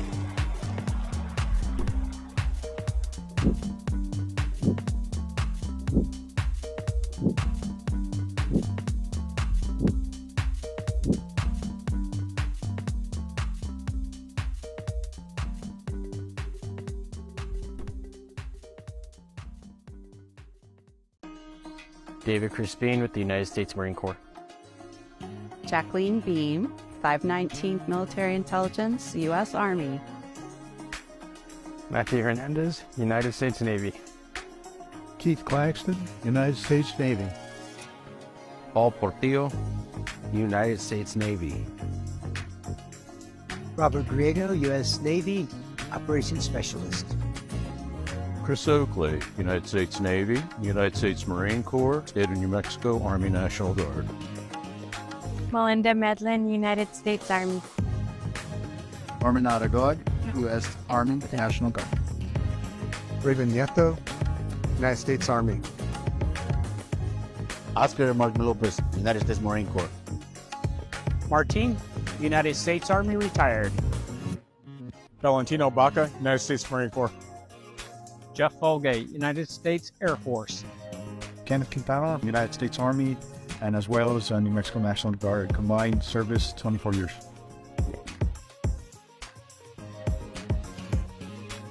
Santa Fe County is hiring. Every Tuesday, Public Works holds a rapid hire event at 102 Grant Avenue at 8:30 a.m. Also, the correctional facility holds a rapid hire event every Tuesday at 9 a.m. That is at 28 Camino Justicia.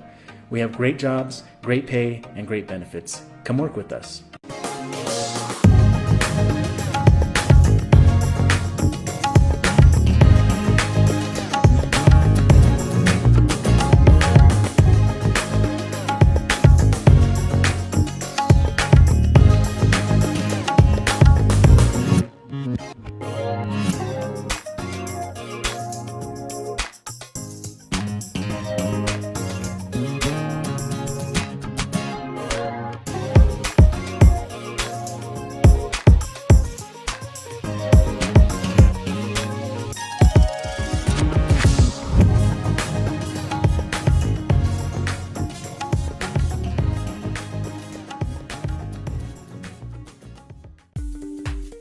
Why do you work for Santa Fe County?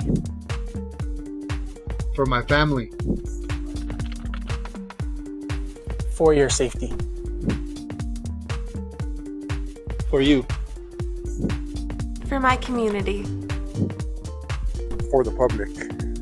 For the community. For the retirement. To serve my community. For my family. For the outdoors.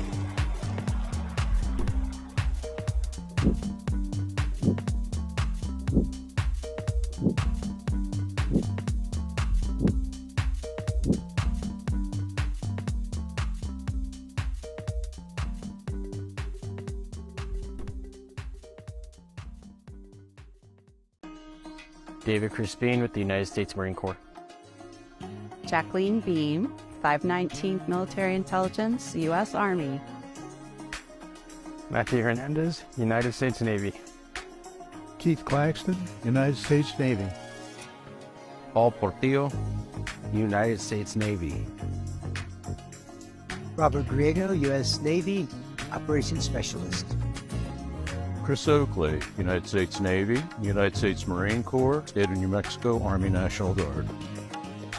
Melinda Medlin, United States Army.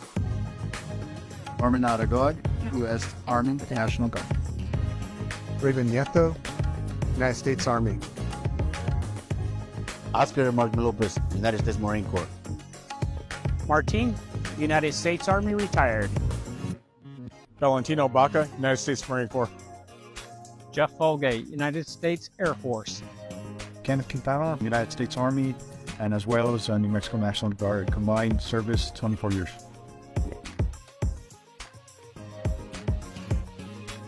Santa Fe County is hiring. Every Tuesday, Public Works holds a rapid hire event at 102 Grant Avenue at 8:30 a.m. Also, the correctional facility holds a rapid hire event every Tuesday at 9 a.m.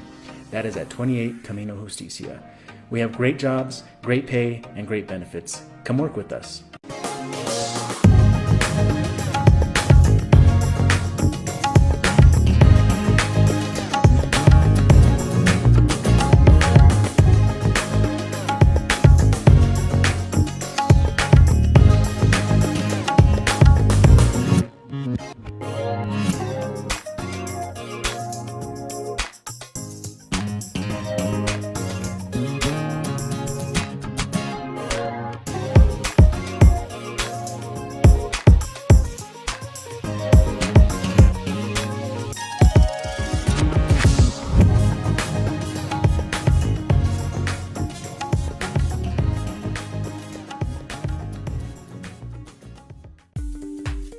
Why do you work for Santa Fe County? For my family. For your safety. For you. For my community. For the public. For the community. For the retirement. To serve my community. For my family. For the outdoors.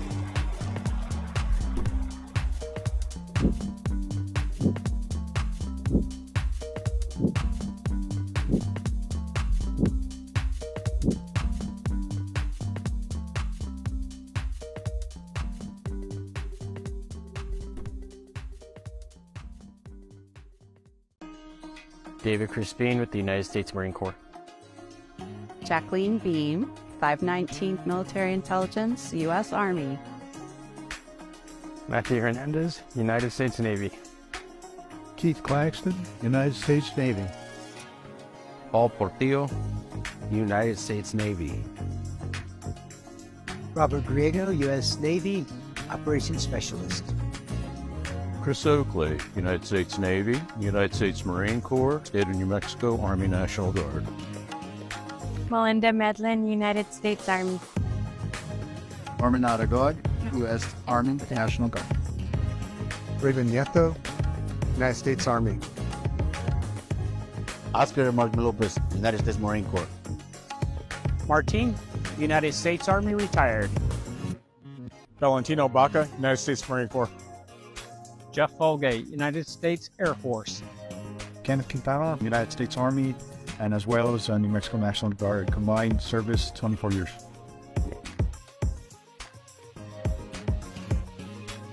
Santa Fe County is hiring. Every Tuesday, Public Works holds a rapid hire event at 102 Grant Avenue at 8:30 a.m. Also, the correctional facility holds a rapid hire event every Tuesday at 9 a.m.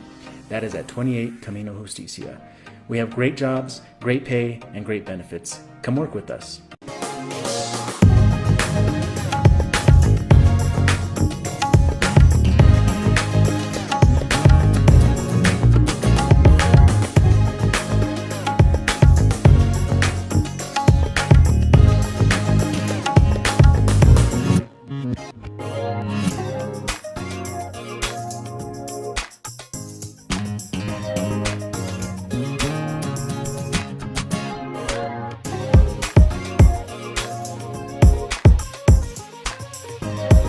We need a motion to come out of executive session. Move to come out of executive session with only the items that were discussed as authorized by our motion. To go into executive session, pardon me. Is your microphone on? It is. Yeah, I heard it in my ear. I mean, Okay, we just need a second. Second. Okay, we have a motion by Commissioner Green, second by Commissioner Hamilton. All in favor say aye. Aye. Aye. Aye. Okay, we heard Commissioner Bustamante there. We are out of executive session. And I think we move on to our action item. Mr. Chair? Go ahead, Commissioner Hanson. You have to do it at least once a week, you know. I move that the county enter into a settlement agreement to resolve the Equal Employment Opportunity Commission charge number